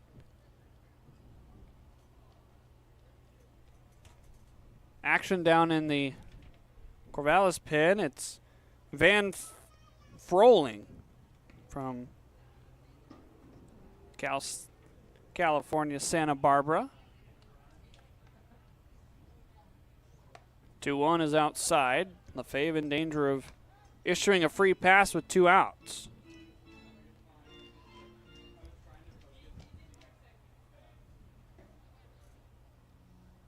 Need a competitive pitch here. The 3-1. That one bounces away. Down to first goes Kettleson. 2-out base runner for Corvallis. I was talking about the series. It's a series that is lopsided in the favor of Corvallis, 38-19 all time. Here at Yakima County Stadium, Pips have only won 10 of the 27 contests against the Knights. Last year, these teams met 6 times. Yakima Valley won 2 of them. 1 here and 1 in Corvallis as the throw goes to first. It's not in time. But those scores, I was telling you, it's either lopsided or it's not. Last year, Yakima Valley won 6-5 in the first game, lost 5-2 in the second game, and then lost 11-0 in the third game here in Yakima. Then down in Corvallis, it was 3 close games.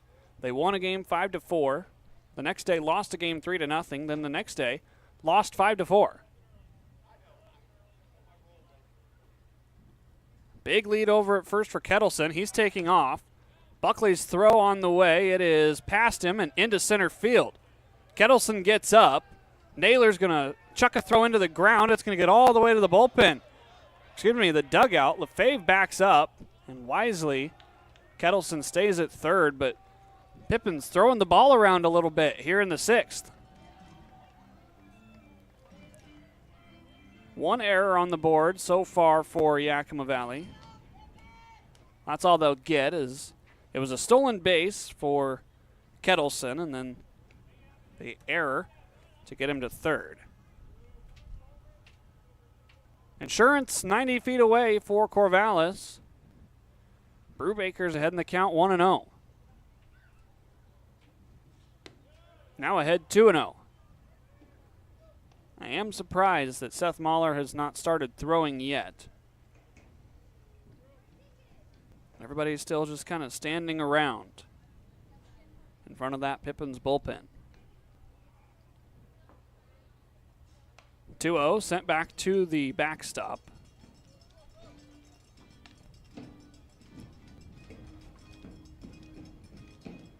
If you're scoring at home, they give the error to Ethan Buckley on the throw that got away from the middle infield.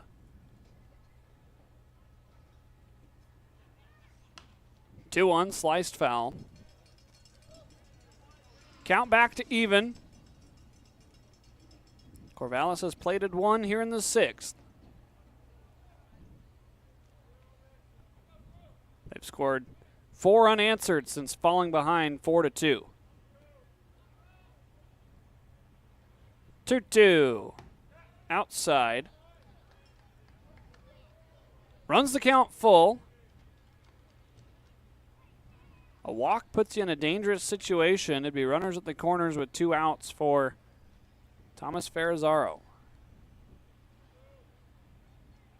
Payoff pitch. Downstairs, and what I just said comes true. Back-to-back walks issued by Colton Lefebvre. He appears to be running out of gas just a little bit. He has gone 5 innings in this season, but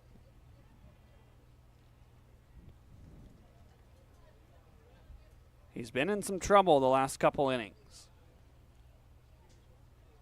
Ferrazzaro had the 2 RBI single back in the 5th to give Corvallis the tie. As this one nearly gets past Angulo.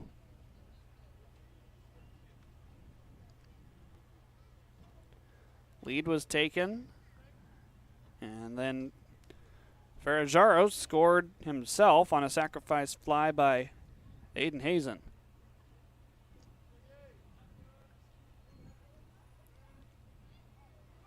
Runner at first takes off. Buckley bluffs the throw down. It's a stolen base for Brubaker.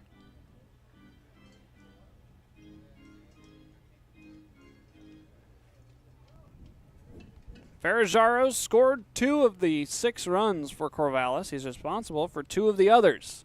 So if you're counting, that's 4 of the 6 that the second baseman's been involved with. 1-0's upstairs. Lefebvre just a little bit wild here in the 6th inning.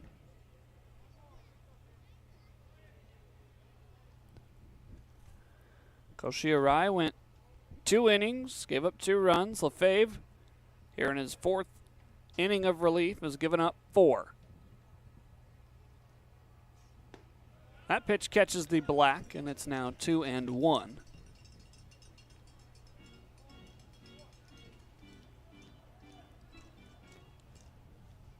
Ferrajaro was able to drive in 22 runners with Santa Clara. He's got 2 on the night to bring his total on the season to 5 as this one bounces in.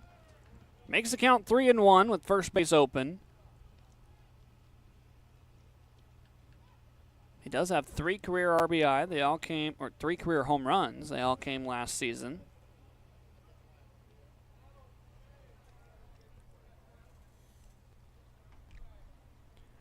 Ferrajaro in a hitter's count with a run already across the plate here in the 6th inning. Lefebvre sends it home. Got the strike. So that runs the count full again. It was a payoff pitch to Brubaker that missed for ball 4. Lefebvre sends it in. That one's foul.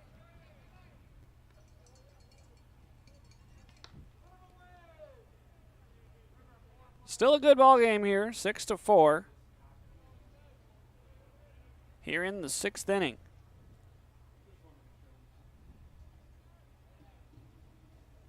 Lefebvre, another payoff. Chopped over towards foul territory on the right side. Staying alive. Trying to make way for Maddox Risky.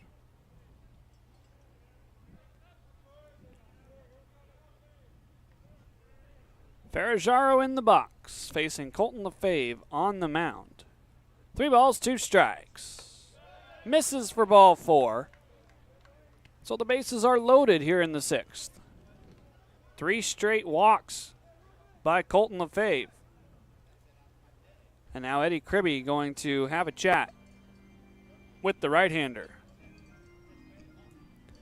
Let's take a look around the rest of the West Coast League while we have a chance. Quite a few games going on here on a Tuesday night. Bottom of the 6th inning. Down in Salem, the Bend Elks are on top of the Marion Berries, 4-1. Edmonton leads Victoria 5-2 in the bottom of the 6th. Kelowna trailing Kamloops 7-0 on the road in the top of the 6th inning. Springfield is at Ridgefield. They are currently leading 5-2 in the bottom of the 6th. The Wenatchee Apple Sox are on top of the Bellingham Bells 4-2 right now in the bottom of the 6th. Also in the bottom of the 6th, Port Angeles 7, Cowlitz 5. That game is being played in Cowlitz. And the only other score right now, Walla Walla 5, Portland 3 in the top of the 7th. Out there in the City So Nice that they named it twice. Yakima Valley's sibling team trying to knock off Portland for the 2nd time this year.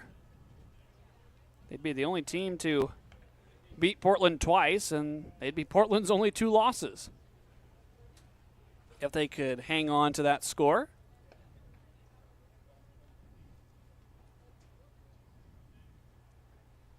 (1-0) from Lefebvre. Misses. 2 balls, no strikes. There's nowhere to put Maddox Risky, as Seth Mahler now is on the warm-up mound, tossing lightly. Breeze swirling around the ballpark here on an 85-degree night as this one downstairs.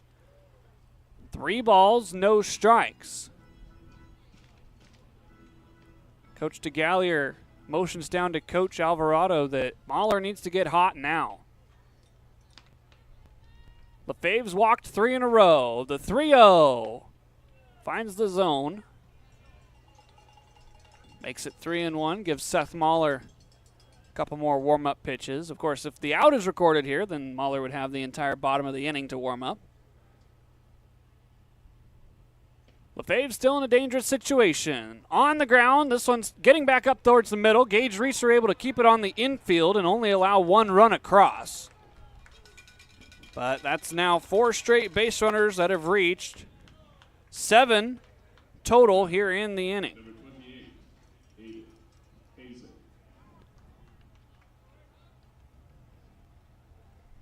Everybody's reached except for Brooks Avery.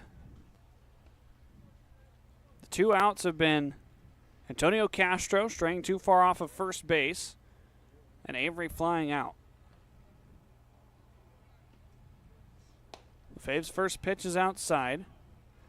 Give Risky the RBI single.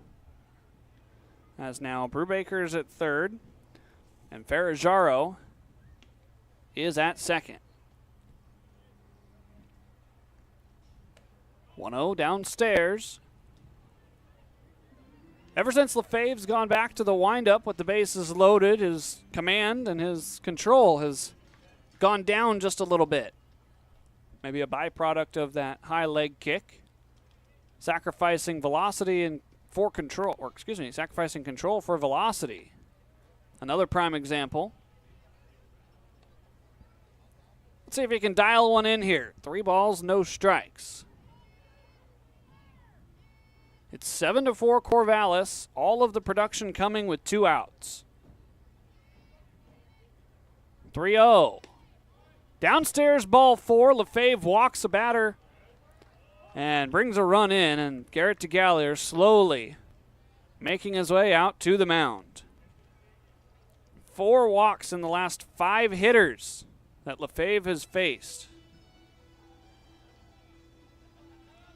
And looks like the call has been made. Seth Mahler is going to enter this game and try to shut the door on the 6th. We'll get you his numbers when we come back.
There's a good look at Seth Mahler, who enters this game with the bases loaded after Colton LaFave was unable to get the 3rd out here in the 6th inning. Mahler's numbers on the season, a .344 ERA, 0-1 in the win-loss column. He's pitched in 6 games, 1 start. He's picked up 2 saves, over 15 2/3 innings pitched, 13 strikeouts to only 5 walks. The one blemish, you really look at his season, was that start at Wenatchee on day 2 of the regular season. He went 1 2/3, gave up 4 runs. But since then, he's had multi-inning outings every time in relief. He's locked down 2 saves and has only given up 3 runs over his last 5 regular season contests. Mahler came in a big situation on June 21st. That was Saturday. Picked up the save, throwing 2 innings scoreless against Walla Walla in a 4-2 ball game. He's going to fire a first pitch strike here to Xavier Rios, the first man that Mahler will face. He's the 9th man here in the 6th inning to come up to bat.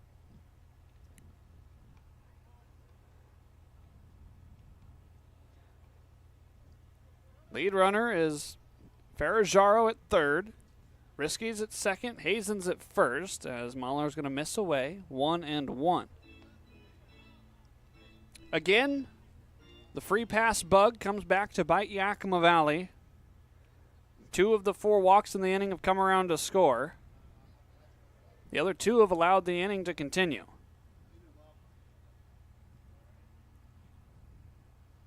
One just a bit too far inside. It was 2 runs in the first, 3 in the 5th, and now 3 here so far in the 6th. Got to stop the bleeding and get the offense back out there. Mahler's 2-1. Popped foul. It's going to get out of play. Off the top of the grandstands and into the concourse.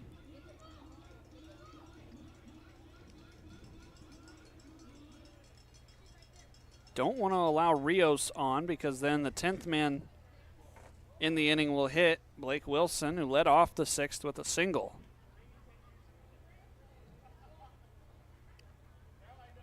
Limit the production to 3 for Corvallis. 2 balls, 2 strikes. Mahler. Ball driven out towards the scoreboard, sending back Spicer. He's still back. He's looking up. It is over his head and on the track. 2 runs are home. A 3rd one chugs across. All 3 runs belong to Colton Lefebvre. And this game is wide open for Corvallis, 11-4. Now batting, number 8, Blake Wilson. Bases clearing. Double for Xavier Rios. And now the 10th man in the inning does come up to bat. The Knights have batted around. Back-to-back games, the Pippins have allowed an opponent to send more than 9 to the plate. Walla Walla did it twice on Sunday.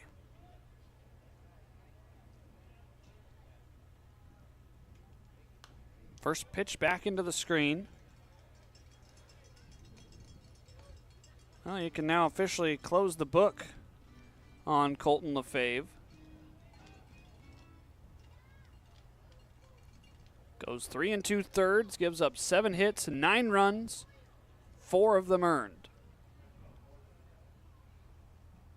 Walked 5.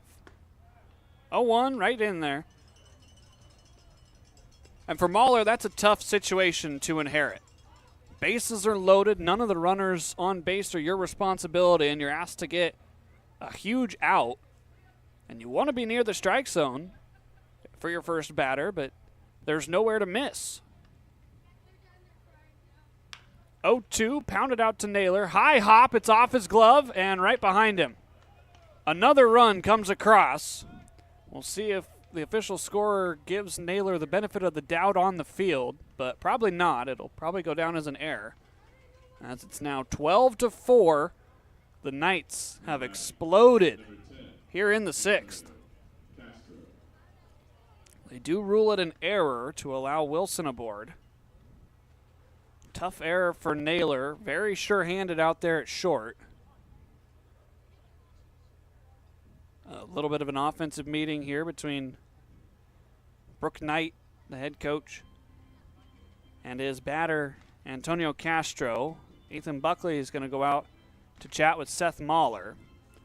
So now Seth's given up a run of his own.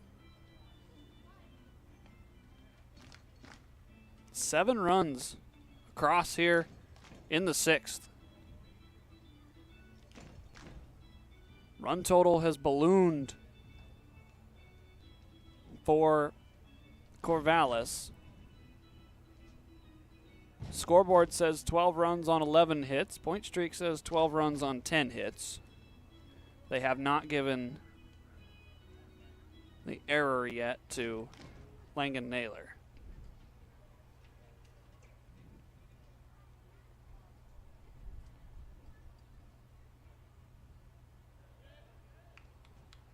So now standing in is Antonio Castro. He singled and was thrown out after making a wide turnaround first. That was the first out of the inning. This one shot through the left side, and the hitting continues for Corvallis.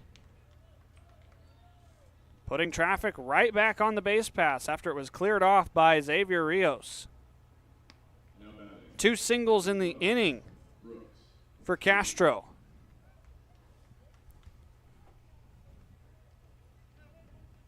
This is Mahler's inning to try and get one out. That's all the Pippins have needed since this man, Brooks Avery, was last at the plate. Avery was the second out. It was a catch by Dylan Anderson in right field. First pitch, a breaking ball for strike one.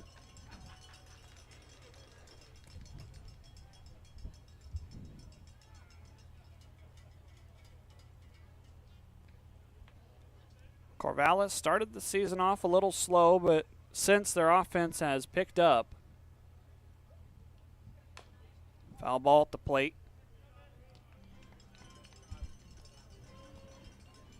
None of their games have been necessarily runaways, except for a couple. Corvallis defeated Springfield 13-3 back on June 11th, and were defeated 14-0 against Portland on June 5th. But other than that, most of their games have been very close. 7 runs or less. Pitch just a bit too far inside. Makes the count 1-2.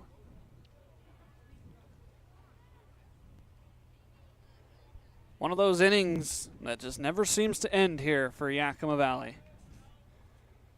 2 outs for the last 9 batters. 1-2 downstairs. Buckley able to prevent Wilson from heading to third.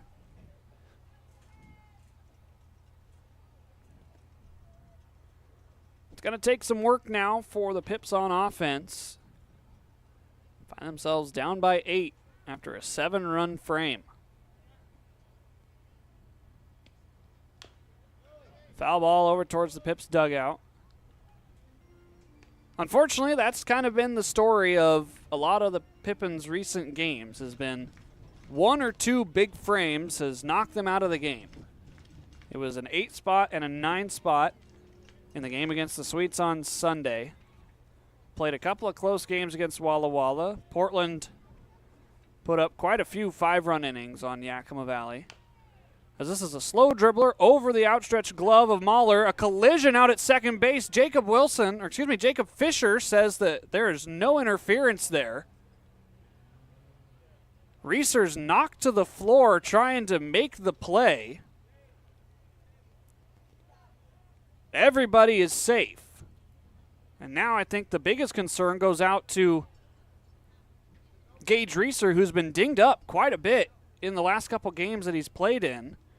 Garrett DeGallier asking for an explanation as to why that is not interference. As the athletic training staff from Multicare Orthopedics Northwest is going to go out and check on Reeser. It looked like they collided up near the shoulders. Reeser's kind of reaching towards his eye. Might have some blood. I don't understand how that's not immediately interference. Reeser ranging in, trying to make the play. The runner bowls him over. Umpires Hudson Boucher and Jacob Fisher coming together, as now Fisher's going to explain what was talked about to Garrett DeGallier.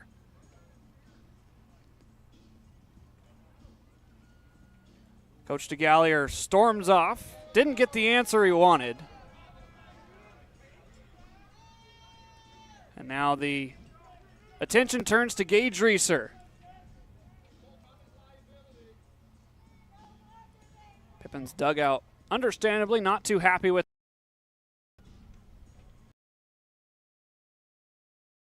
And he says he's fine. He's going to stay in this game. You remember a couple days ago, he landed on his glove hand and had to have it taped up.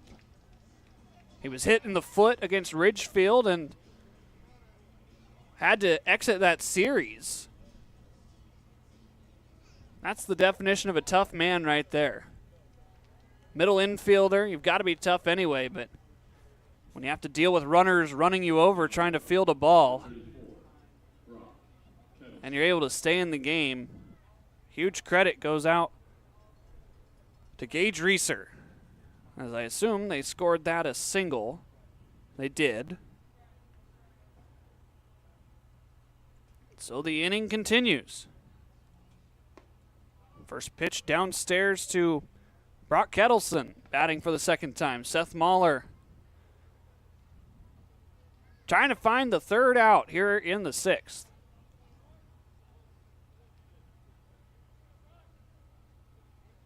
Bases are reloaded, as now Mahler's back in the count, 1-1. Kettleson was one of the 4 walks that Colton Lefebvre issued that came around to score. Mahler hasn't walked anybody, but a couple of errors and 3 hits have put the bases loaded.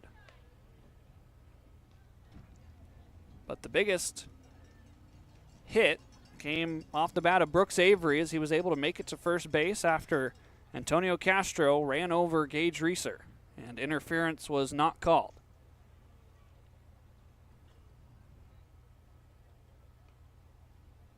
One ball, 2 strikes. Inning continues. Count now 2-2.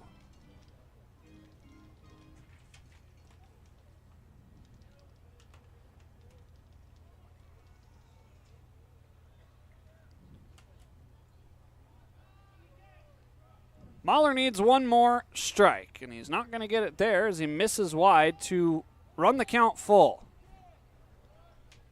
Bases are loaded. There's 2 outs. The runners will get a head start.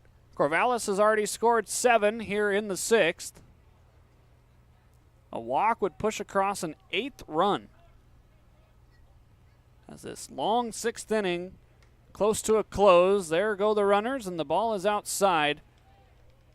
An 8th run comes across. It's 13-4. Now batting, number 5, Gavin Brubaker. Give Kettleson an RBI as Wilson comes across. First and second runs attributed to Seth Mahler.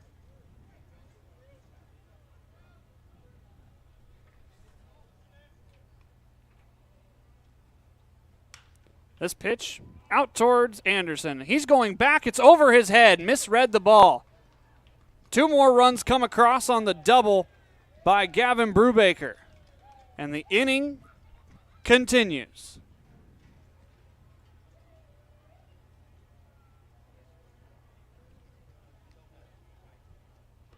Score now 15-4 as when it rains, it pours. Thomas Ferrazzaro coming back to bat.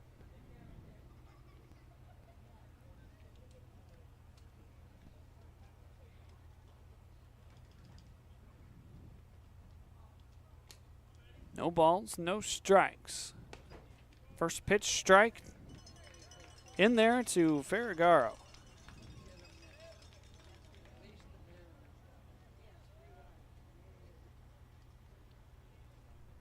An unprecedented 10 runs have crossed the plate here in the 6th inning. 0-1 on the ground to Reeser. No runner to knock him over that time. He makes the play to retire the side. 15-4 is the score. We go to the bottom of the 6th here at the Orchard. The Coliseum in Rome had their gladiator games, but it can't compete with Legends Casino Hotel's Coliseum of Cash. During our Summer of Games Thursday drawings in June, we're giving away over $77,000 in cash, plus a new Kawasaki side-by-side. Just use your Legends Rewards card to earn entries. Who needs Roman chariot races when you can leave them all in the dust in a Kawasaki side-by-side? All hail Legends Casino Hotel in June, and let this Summer of Games begin. At Cascade Natural Gas, we help smart businesses cover their bases. Old, new, and in between. No matter the age of your building, they all benefit from energy-efficient choices. Cascade Natural Gas offers a long list of incentives for energy-efficient upgrades. Upgrades that save your business money every day. Become one of the many Cascade business owners benefiting from the quality, comfort, and savings of energy-efficient upgrades. Join Team Energy Efficiency and take advantage of rebates from Cascade Natural Gas. Hey, your homework done? Yep.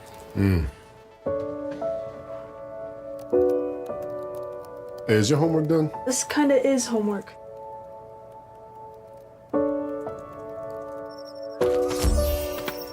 So, what do you think? I'm so proud of you.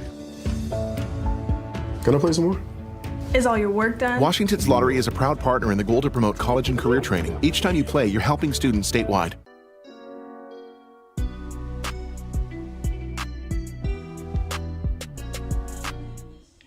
New pitcher for Corvallis. It's number 29, Michael Singleton from George Fox University. A senior from San Jose, California, 6'3", 175 out there on the mound. Singleton comes in relief of Jashawn Unger, as Unger was gifted with a big frame there in the sixth. 10 runs come across. The scoreboard actually only reads 9 here at the ballpark, but that's because there's not enough room for 2 digits.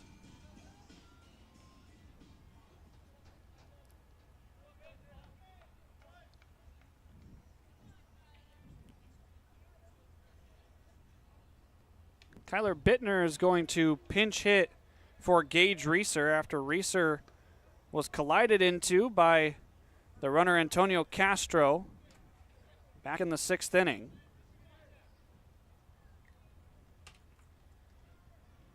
Hopefully Reeser is okay, as Bittner is in an even count, 1-1.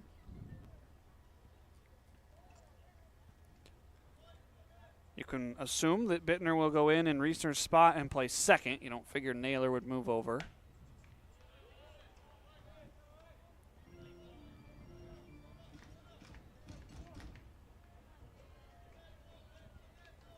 Another big frame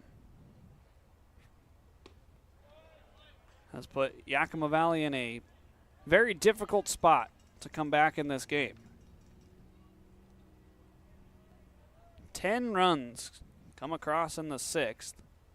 They allowed 9 runs in the 7th and 8 runs in the 3rd back against Walla Walla on Sunday. High sky into shallow left field. The shortstop Castro will make the grab. That is out number 1.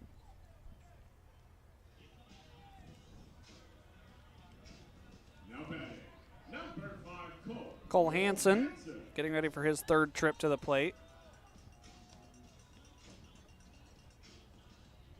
With Bittner pinch hitting, Reeser will end his day 0 for 2.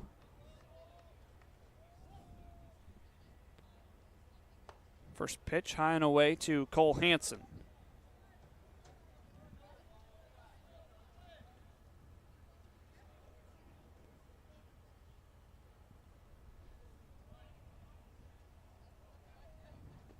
Wave and a miss.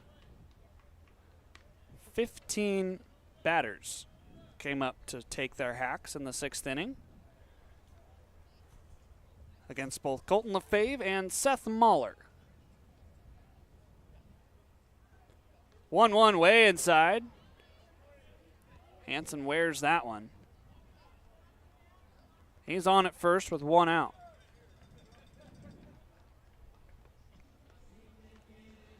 Base runner for Charlie Shebler. Shebler's 1 for 2 today. He scored one of the 3 runs back in the 2nd inning.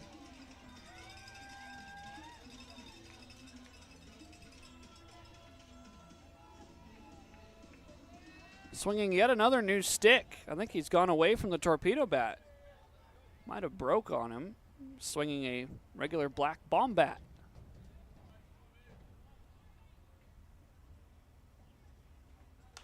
First pitch hacking into the lefty's bar.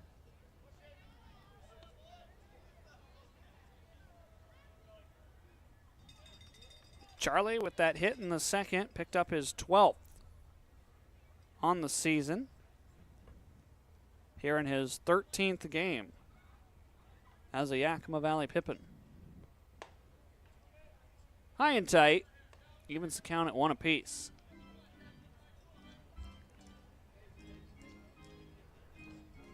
Pippins led it 4-2 up until the 5th inning. Corvallis jumped in front 5-4. And then after a 10 spot in the 6th inning, now lead it 15-4.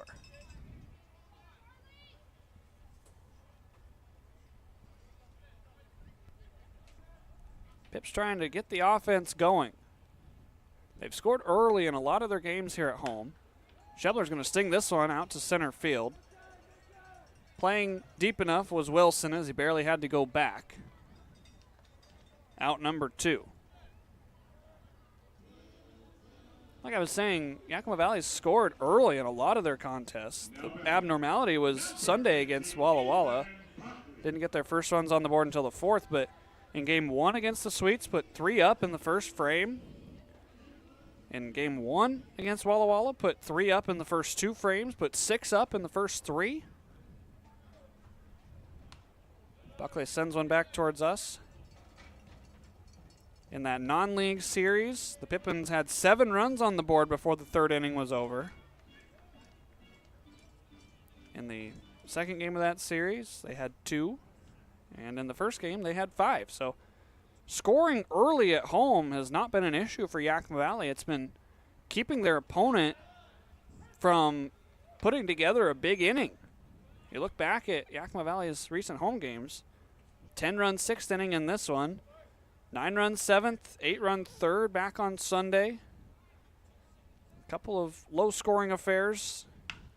Buckley's going to send this one out towards the gap in left center field. Converging are Avery and Wilson.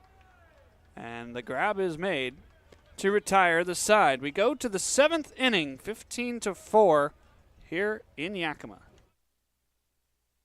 I love coming in here. Everybody is always super welcoming. They always greet me by name.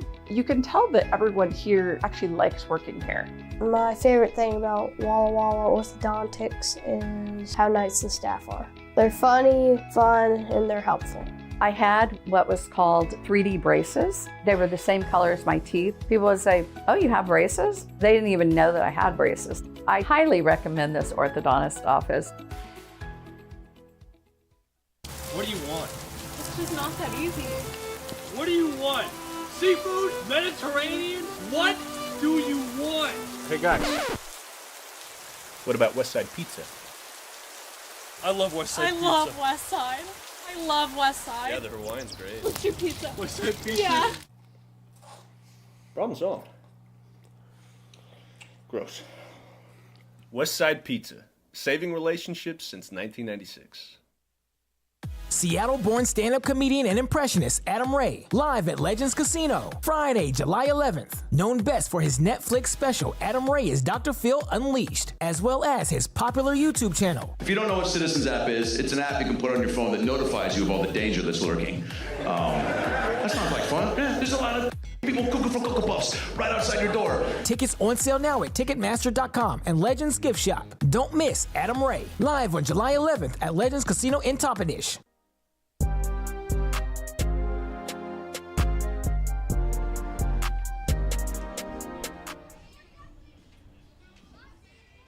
Seth Mahler out to start a clean frame here in the 7th inning after giving up 4 runs of his own. They were all unearned. Number 4.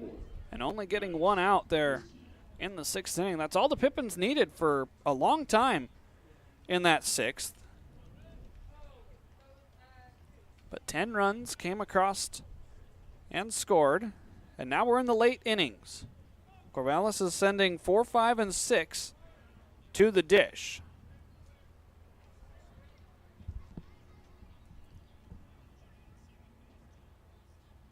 First pitch by Mahler, misses. Ball 1.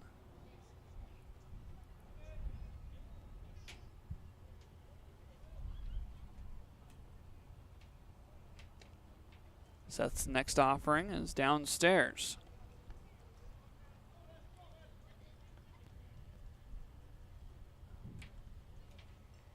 Behind in the count, 2-0. Nobody's working in the bullpen just yet for Yakima Valley. Little nubber off the hands. Naylor drops the ball. And safe at first will be Maddock Risky.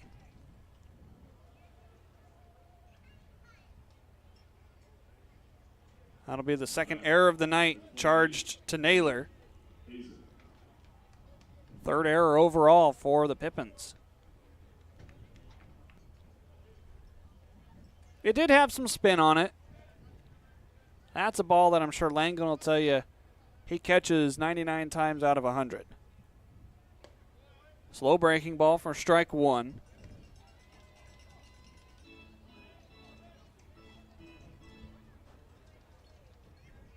Aiden Hazen, 1 for 2 today. Sacrifice fly and a walk. This one's poked foul. But give Hazen credit for 4 RBI. The double back in the first scored 2. The sacrifice fly brought across 1, and a walk brought across 1. As it came with the bases loaded. 0-2 through the right side. Falling down was the lead runner, Risky. He'll make it to second. Had he not tripped, he might have been at third. He had to leap to get out of the way of that baseball. So now there's 2 aboard and nobody out here in the 7th. Corvallis trying to pick up where they left off back in that 6th inning.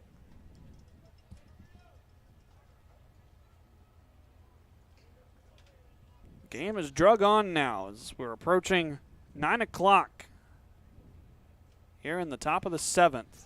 Foul ball over the netting and into the stands. Game 1 of a 3-game set here in the midweek. Corvallis is here 2 more times, tomorrow and Thursday. Both are 6:35 starts. 0-1, a wave and a miss. And then the Pippins will hit the road to conclude the month of June with a 3-game set in Bend against the Elks.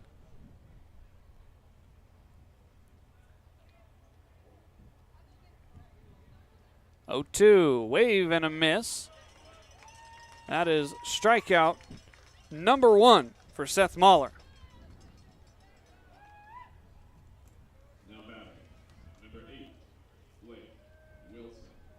Now Blake Wilson back up to the dish. That series in Bend that I was talking about starts on Friday the 27th. A pair of 6:35 starts on Friday and Saturday, and then a 5 o'clock start on Sunday. Try and get the Pippins back home a little earlier. This one's foul. Over towards the setting sun. I am thankful that the clouds came over top today. It was a near 90-degree day during batting practice. And then the clouds came across, brought a little breeze with it, and made it feel really good here at the ballpark.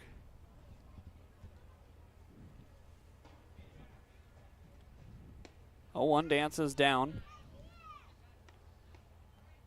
We've had a little bit of everything here at Yakima County Stadium. The weekend series against Cowlitz, clear at the start of the month, was nearly 100 degrees all 3 days.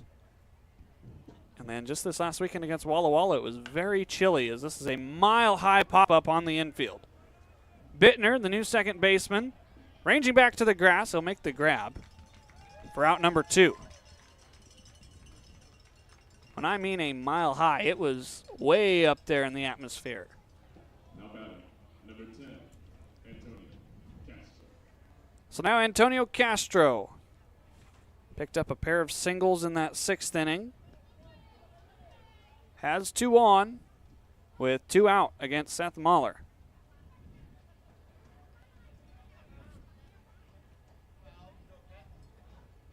First pitch swinging. This ball bounces just foul to Angulo. Everybody returns to their stations. To start the month of July, Yakima Valley will be back home for a 3-game set against the Marion Berries.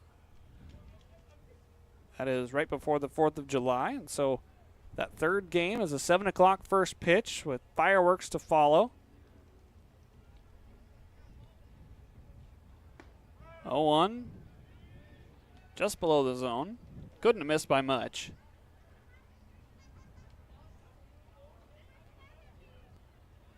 1 ball and 1 strike now. Mahler squeezed a little bit on that last call. 1-1 back where it came from into center field. Making the turn at third is the lead runner Risky. A short throw to home, otherwise it was in time, and another run comes across. It's now 16-4.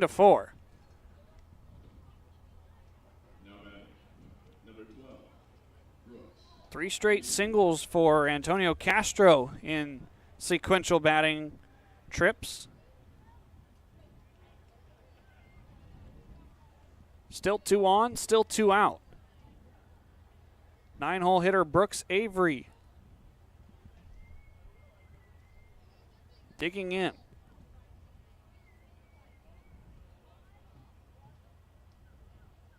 First pitch inside. Not necessarily Seth's best outing, but he did inherit a doozy of a scenario. Bases loaded, 2 outs, needing 1 out. Count evens at 1-1, and I'll give Seth credit. Currently, no free passes issued to this point, except for the 1 walk to Brock Kettleson that brought home the final run in that 6th inning. It's kind of been that story for Yakima Valley.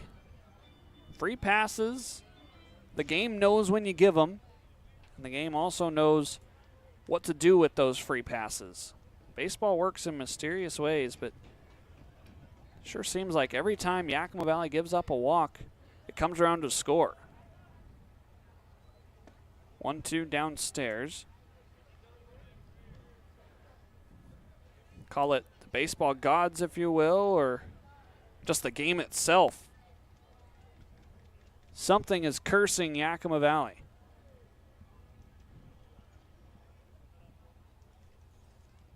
2-2, wave and a miss. 7th inning over, we head to the stretch. 16-4 is the score here at the Orchard.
Hope you got the blood flowing here as this game is past the 9 o'clock hour. Thanks for staying up and watching this one. I'm Harmon Johnson. It's 16-4. Yakima Valley is going to send 9-1-2 due up to the plate. Looks like there will be a couple of moves made on offense and then corresponding on defense for Yakima Valley. Still Jared Stevenson batting in the 9 spot, but it is new man to the team, Ethan Hogan, standing in the on-deck circle, hitting in Langan Naylor's spot. Stevenson fouls one back to make the count 0-2 here in the 7th inning.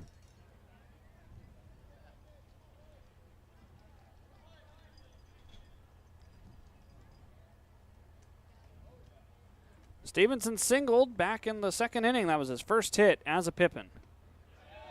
Did he go around? No, he did not, according to Jacob Fisher. Count moves to 1-2.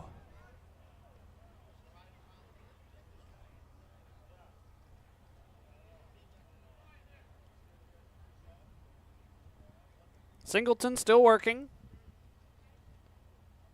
1-2 pitch, high and tight.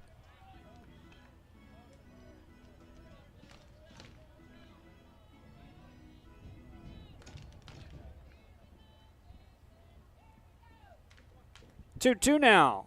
Swing and a miss. Second strikeout of the night by Jared Stevenson. And now Ethan Hogan gets a chance to hit.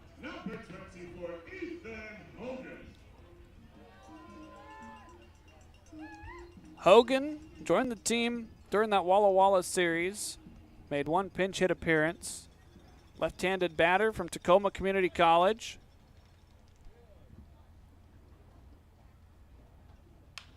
First pitch swinging and fouling off into the banner. It's going to drop into the Pips bullpen.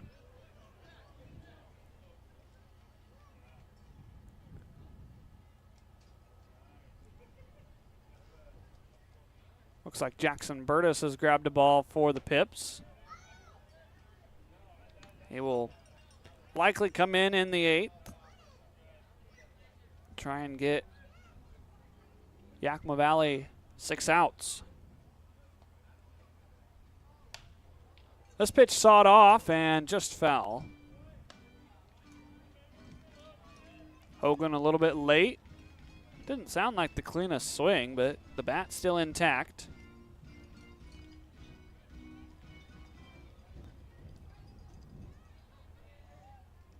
Count now 1 ball, 2 strikes. Back up the box. This one's going to trickle through into center field. And Ethan Hogan has his first hit as a Yakima Valley Pippin.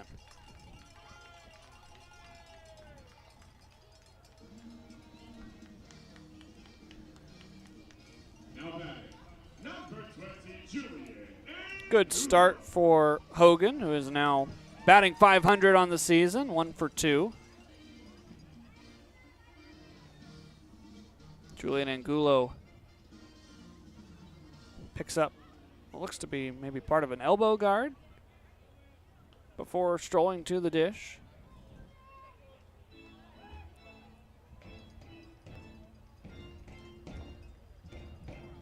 Angulo tonight is 1 for 2.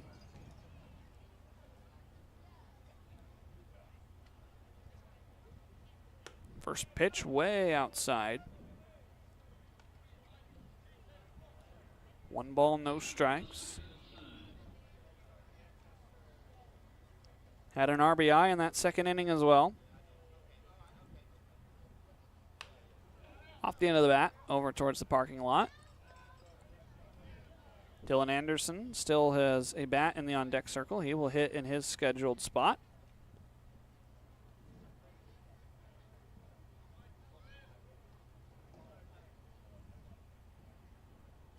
One. That one's down and away. Moves the count to 2-1.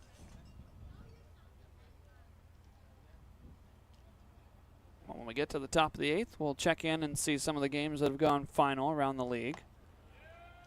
Same pitch, same result. Ball number 3. As the first half of the season starts to wind down. 3-1. Out of play. Runs the count full, barring any postponements or delays. The 27th game that the Pippins will play will be the July 3rd game against the Marion Berries.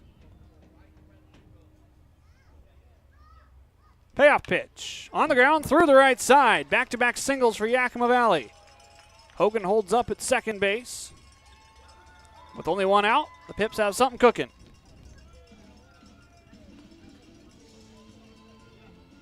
Now batting, number 25, Dylan Anderson. Dylan Anderson been able to come up clutch a couple times so far this season. Picked up his 20th hit and his 6th RBI back in the second inning. But then was left stranded as Angulo was trying to make his way to third. He's swinging first pitch. This one's through the right side. 3 straight hits, as being careful at third is Garrett DeGallier. The bases are juiced. And now Finley Spicer strolling to the plate.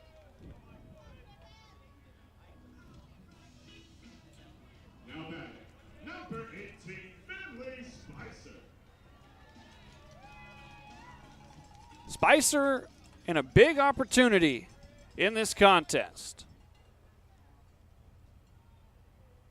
Could cut it back to single digits if he could poke one over the wall at least.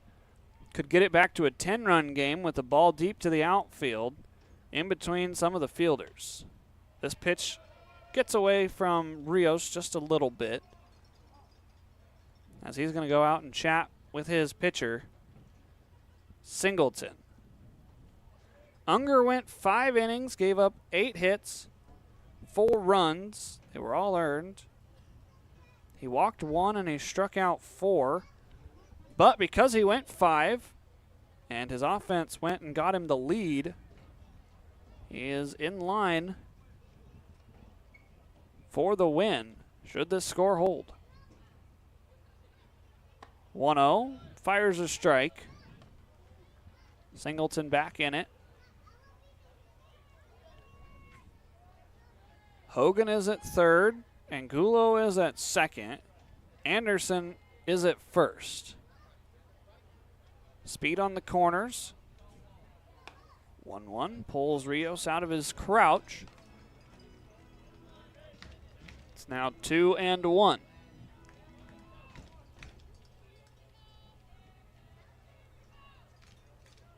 Home crowd trying to encourage the Pips to get some offense going as Spicer is ahead in the count 3-1. Let's see if the Knights can have a taste of their own medicine and walk a runner in. Everything counts as the Pippins are down to the last 8 outs. Spicer pokes one on the right side. This one might be 2. Second to short. On to first. Dug out, but not in time, according to Jacob Fisher. A run scores, but a costly second out on the ground ball up the middle. Hogan is the man that comes across. Anderson is forced out.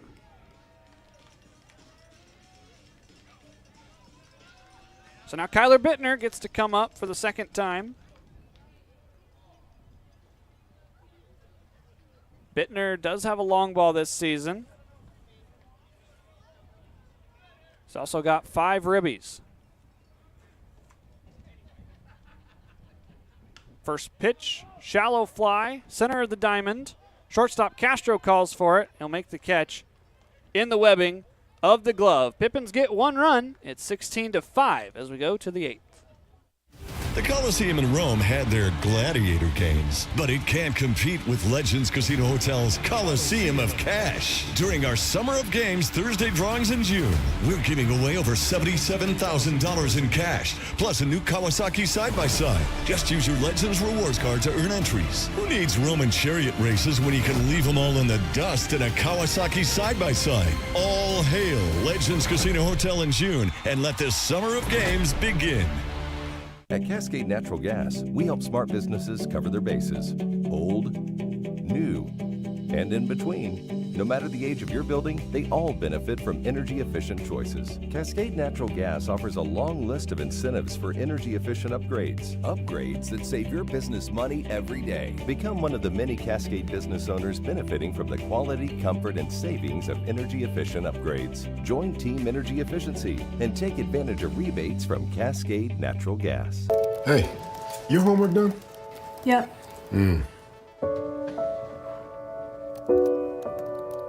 Hey, is your homework done? This kinda is homework.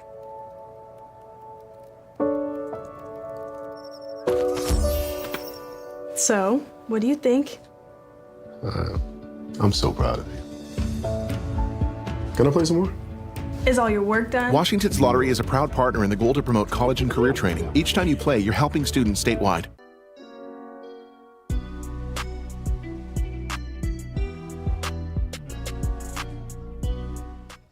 Seth Mahler out to face the top of the Corvallis Knights batting order. Brock Kettleson has walked in his last 3 plate appearances, has come around to score twice on those walks. 3 times overall tonight. He's made it to third and the one other time he's been on base. Certainly doing his job out of the leadoff spot. He's going to take a pitch below the zone for strike for ball one. Wow. Man, what part of below the zone means strike one there, Harmon?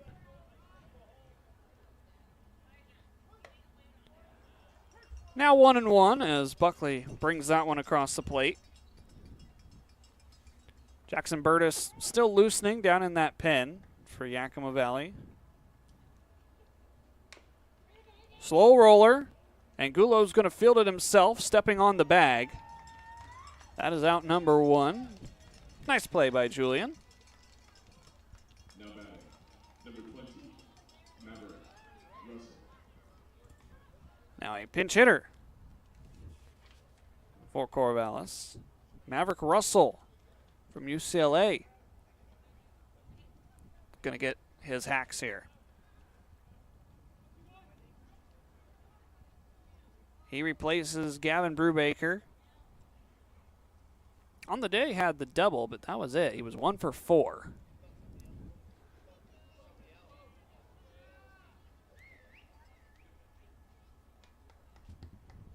A little bit of a delay getting Russell situated in the batter's box, but now we're ready to go. Breaking ball, strike one.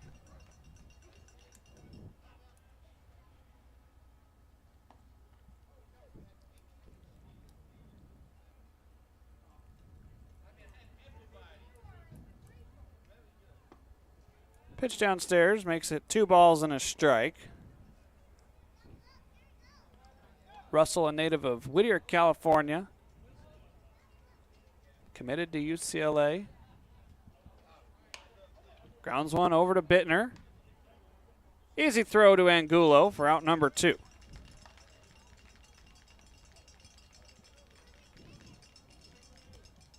Now batting, number 7, Thomas Ferrajaro. Ferrajaro gets his regularly scheduled at-bat. 3 runs scored on the day. A single that drove in 2.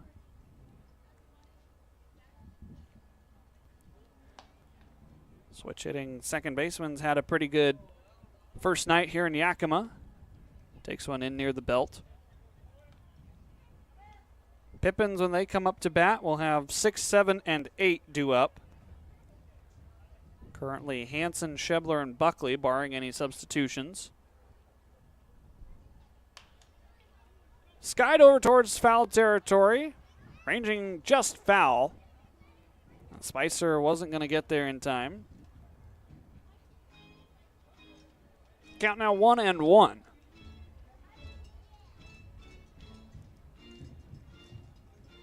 Another reminder that we'll have game 2 of this 3-game set here in the midweek. Right here, where you're watching on the Pippens stream. Same time, same place. Pippens barring a huge comeback here, looking for a different result. On the ground over to first. That is just foul, according to Jacob Fisher.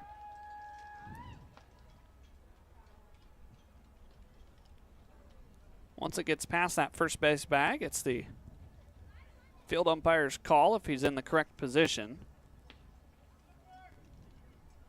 I think that's what Buckley might be asking home plate umpire Hudson Boucher about. Is I thought that was the home plate umpire's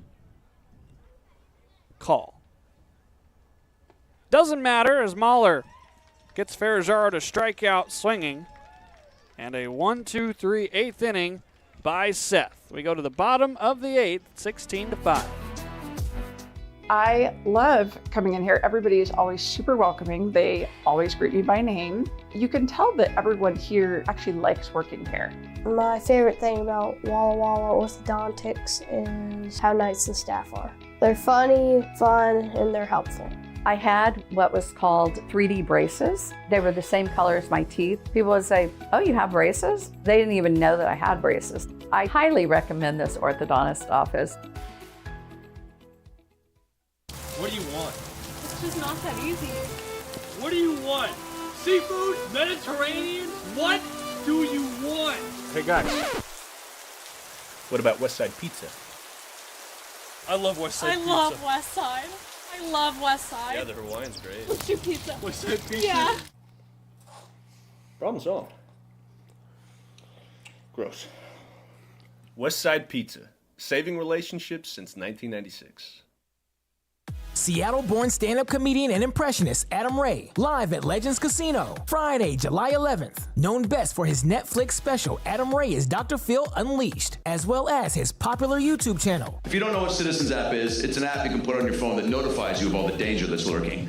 That sounds like fun. Yeah, there's a lot of people cooking for Cocoa Puffs right outside your door. Tickets on sale now at Ticketmaster.com and Legends Gift Shop. Don't miss Adam Ray, live on July 11th at Legends Casino in Toppenish.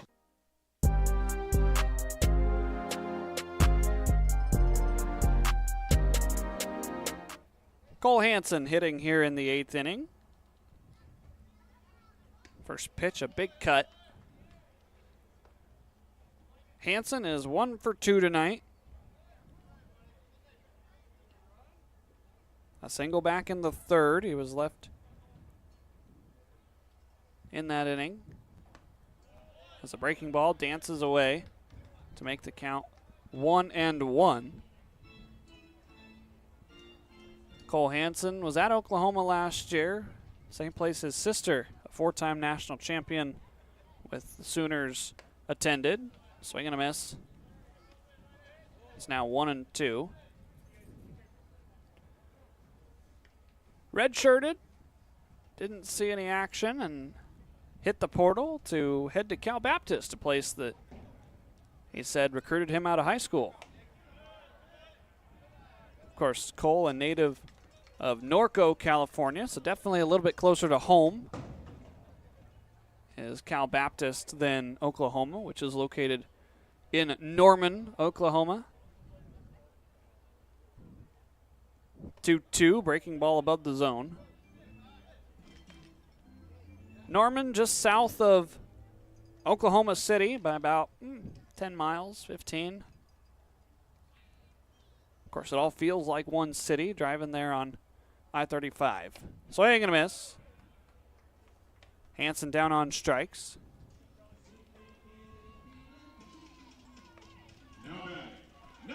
Charlie Shebler digging into that left-handed batter's box. Char's 1 for 3 tonight. Runs scored back in the 2nd. Burtis continues to loosen up in that Yakima Valley bullpen.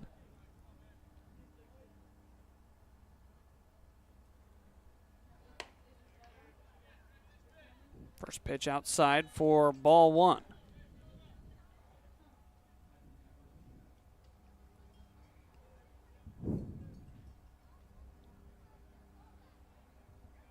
Singleton sends one in, and Shebler sends it high. Ranging back is the second baseman. Now the shortstop, Castro, makes the play. That is out number 2. Now batting, number 15, Ethan Buckley. Buckley, the last man scheduled here in the 8th.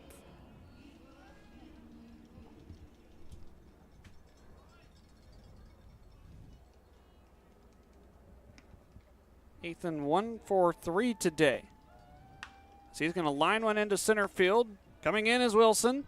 This one's actually caught by Castro going over his shoulder to retire this side. We go to the 9th. Same score, 16-5.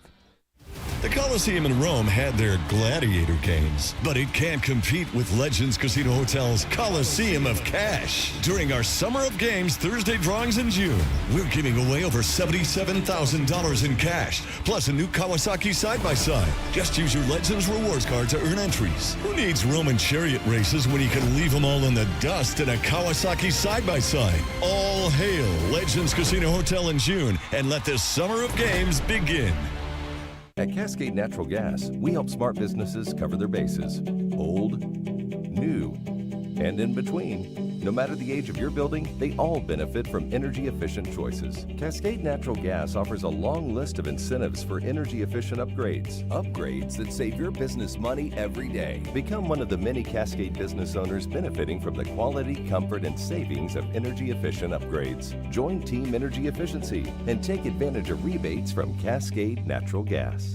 Hey, your homework done? Yep.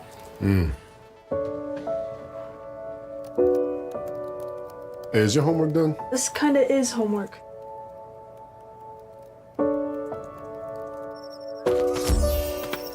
So, what do you think? I'm so proud of you. Can I play some more? Is all your work done? Washington's Lottery is a proud partner in the goal to promote college and career training. Each time you play, you're helping students statewide.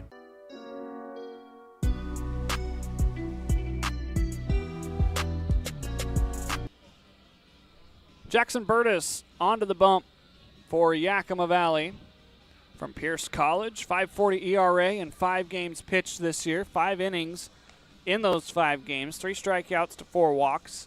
7 hits given up. Last time out, did not record an out against Walla Walla, pitching in back-to-back days. Actually, 3 consecutive days. He went an inning and a third against Portland on the 18th. A third of an inning against Portland on the 19th. And then did not record an out in his outing on the 20th against Walla Walla. Over that stretch, though, only gave up 2 earned runs.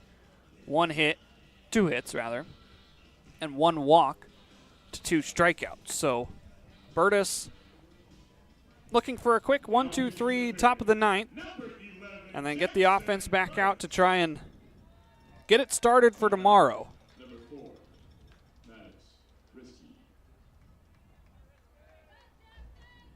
Burtis will face 4, 5, and 6 for Corvallis. Risky is due up first. 2 singles. Reached on an error and scored.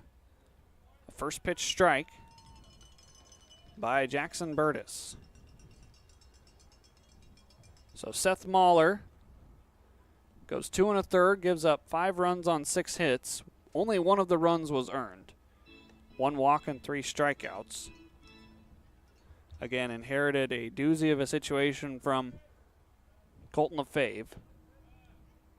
Burtis now behind in the count 2-1.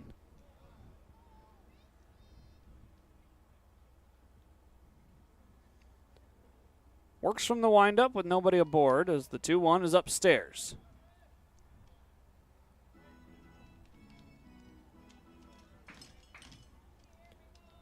As this score sets, it would be Jay-Sean Unger for the win, as this is over to Hogan. Scoops it up, and he makes the play for out number 1. It would be Unger in line for the win right now. LaFave is currently in line for the loss. When Singleton entered the game, it was only a 1-run contest.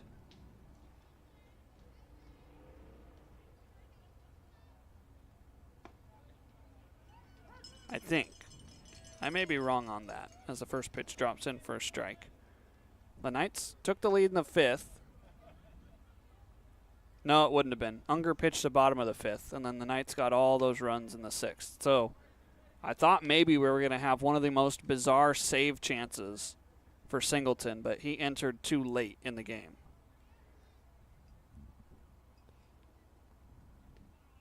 Pitch skips on the apron. Makes the count 2-1. Burtis 6'4", 215 from Maple Valley, Washington.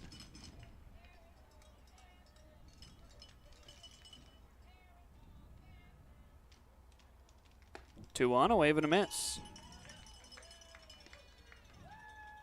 2 pips with multi-hit Knights tonight. Dylan Anderson was 2 for 4. He'll have a chance if somebody reaches in the bottom of the 9th to get a 3rd hit, as now the counts run full.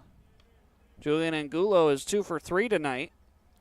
He will be guaranteed a chance to pick up a 3rd hit tonight, as he is due up 3rd in the 9th. Popped out into foul territory, out of play. Count remains full.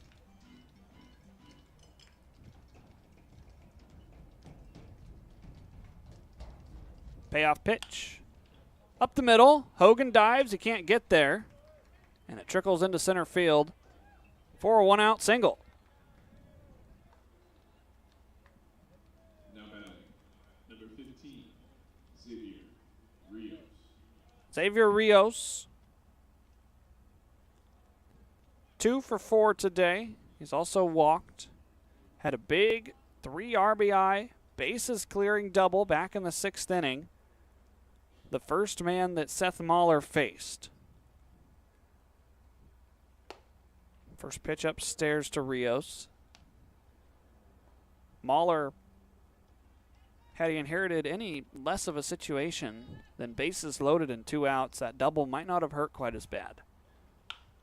This is a high towering fly ball down the left field line. Spicer ranging over. He's going to make the catch. There's only 1 out. Base runner lost track. It'll be an easy throw over to first for the double play. Score at 7-6-4-3.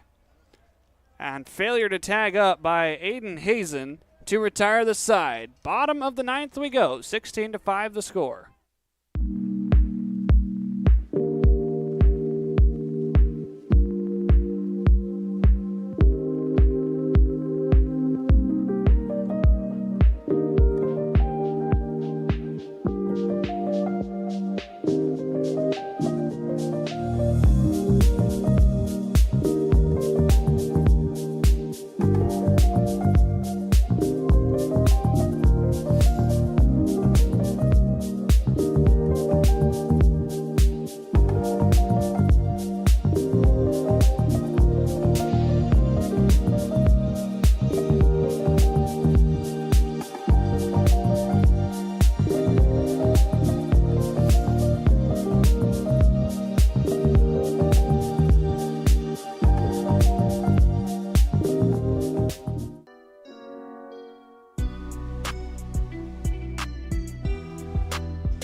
Ideal situation for Corvallis. Singleton is still in this contest, working on his 4th inning of relief. Should he get through the next 3 outs, Corvallis will have successfully used only 2 pitchers in the opening contest of this 3-game series and have a very rested bullpen for the final 2 games here at Yakima County Stadium this week. He will face 9-1-2 Jared Stevenson's spot, as it looks like Neil Jansen has grabbed a bat and will pinch hit. And then it will be Ethan Hogan and Julian Angulo's spot. Now batting, number 36, Neil Jansen.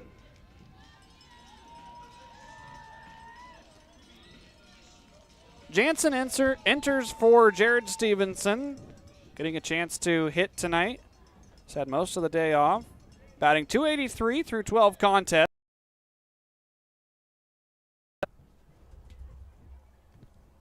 First pitch, a strike from Singleton.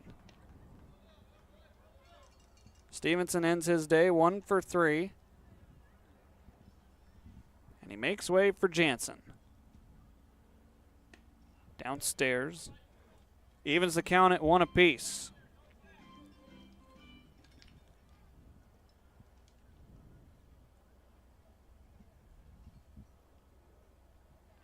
One, back to the backstop.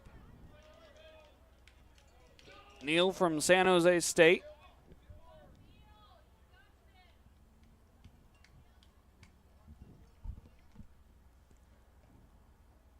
Looking for some personal positivity here in a pinch hit situation. Whoa! That's off the helmet. And Neil Jansen is dazed. Training staff marching their way out there to check on Jansen. Fastball high and tight at 87. The last thing you want is a harmless pinch hit at bat to turn into a prolonged anything. As the athletic training staff from Multicare Orthopedics Northwest taking a look at Neil Jansen. It sounded like it got him square in the helmet, which is Probably the best thing that could have happened. He is taking the batting gloves off, and it looks like that Jansen will be forced into some concussion protocol, or at the very least, just a chance to get him a drink of water, as it will be Jake Porter on to run for him. Pitch running, number 40, Jake Porter. Well, let's hope that Neil's all right.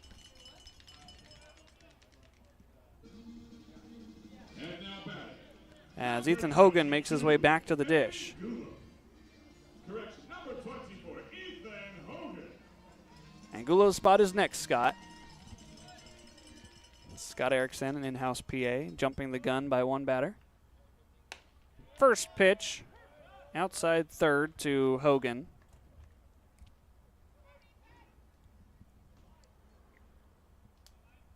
I think that's the right decision to pull Jansen out of the game. You want to see him in there, as this is all the way to the backstop. Porter will advance.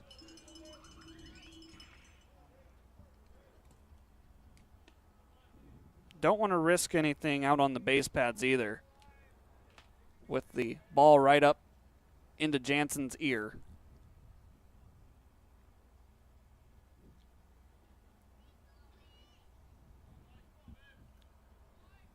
Hogan singled back in the 7th inning. That was his first hit as a Pippin. Watches strike 2 there.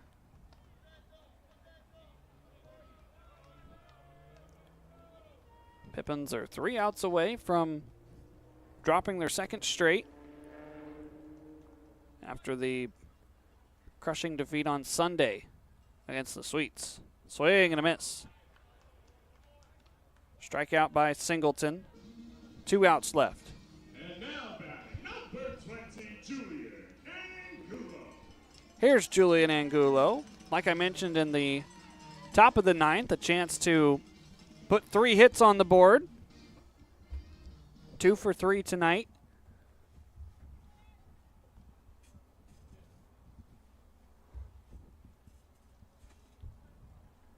Julian hadn't really had any extra offense in his contests with the Pippins until tonight, a multi-hit night.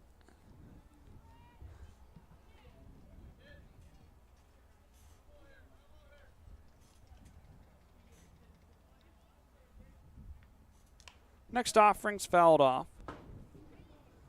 The count is 0-2. The last thing you want to see is a 3-pitch strikeout.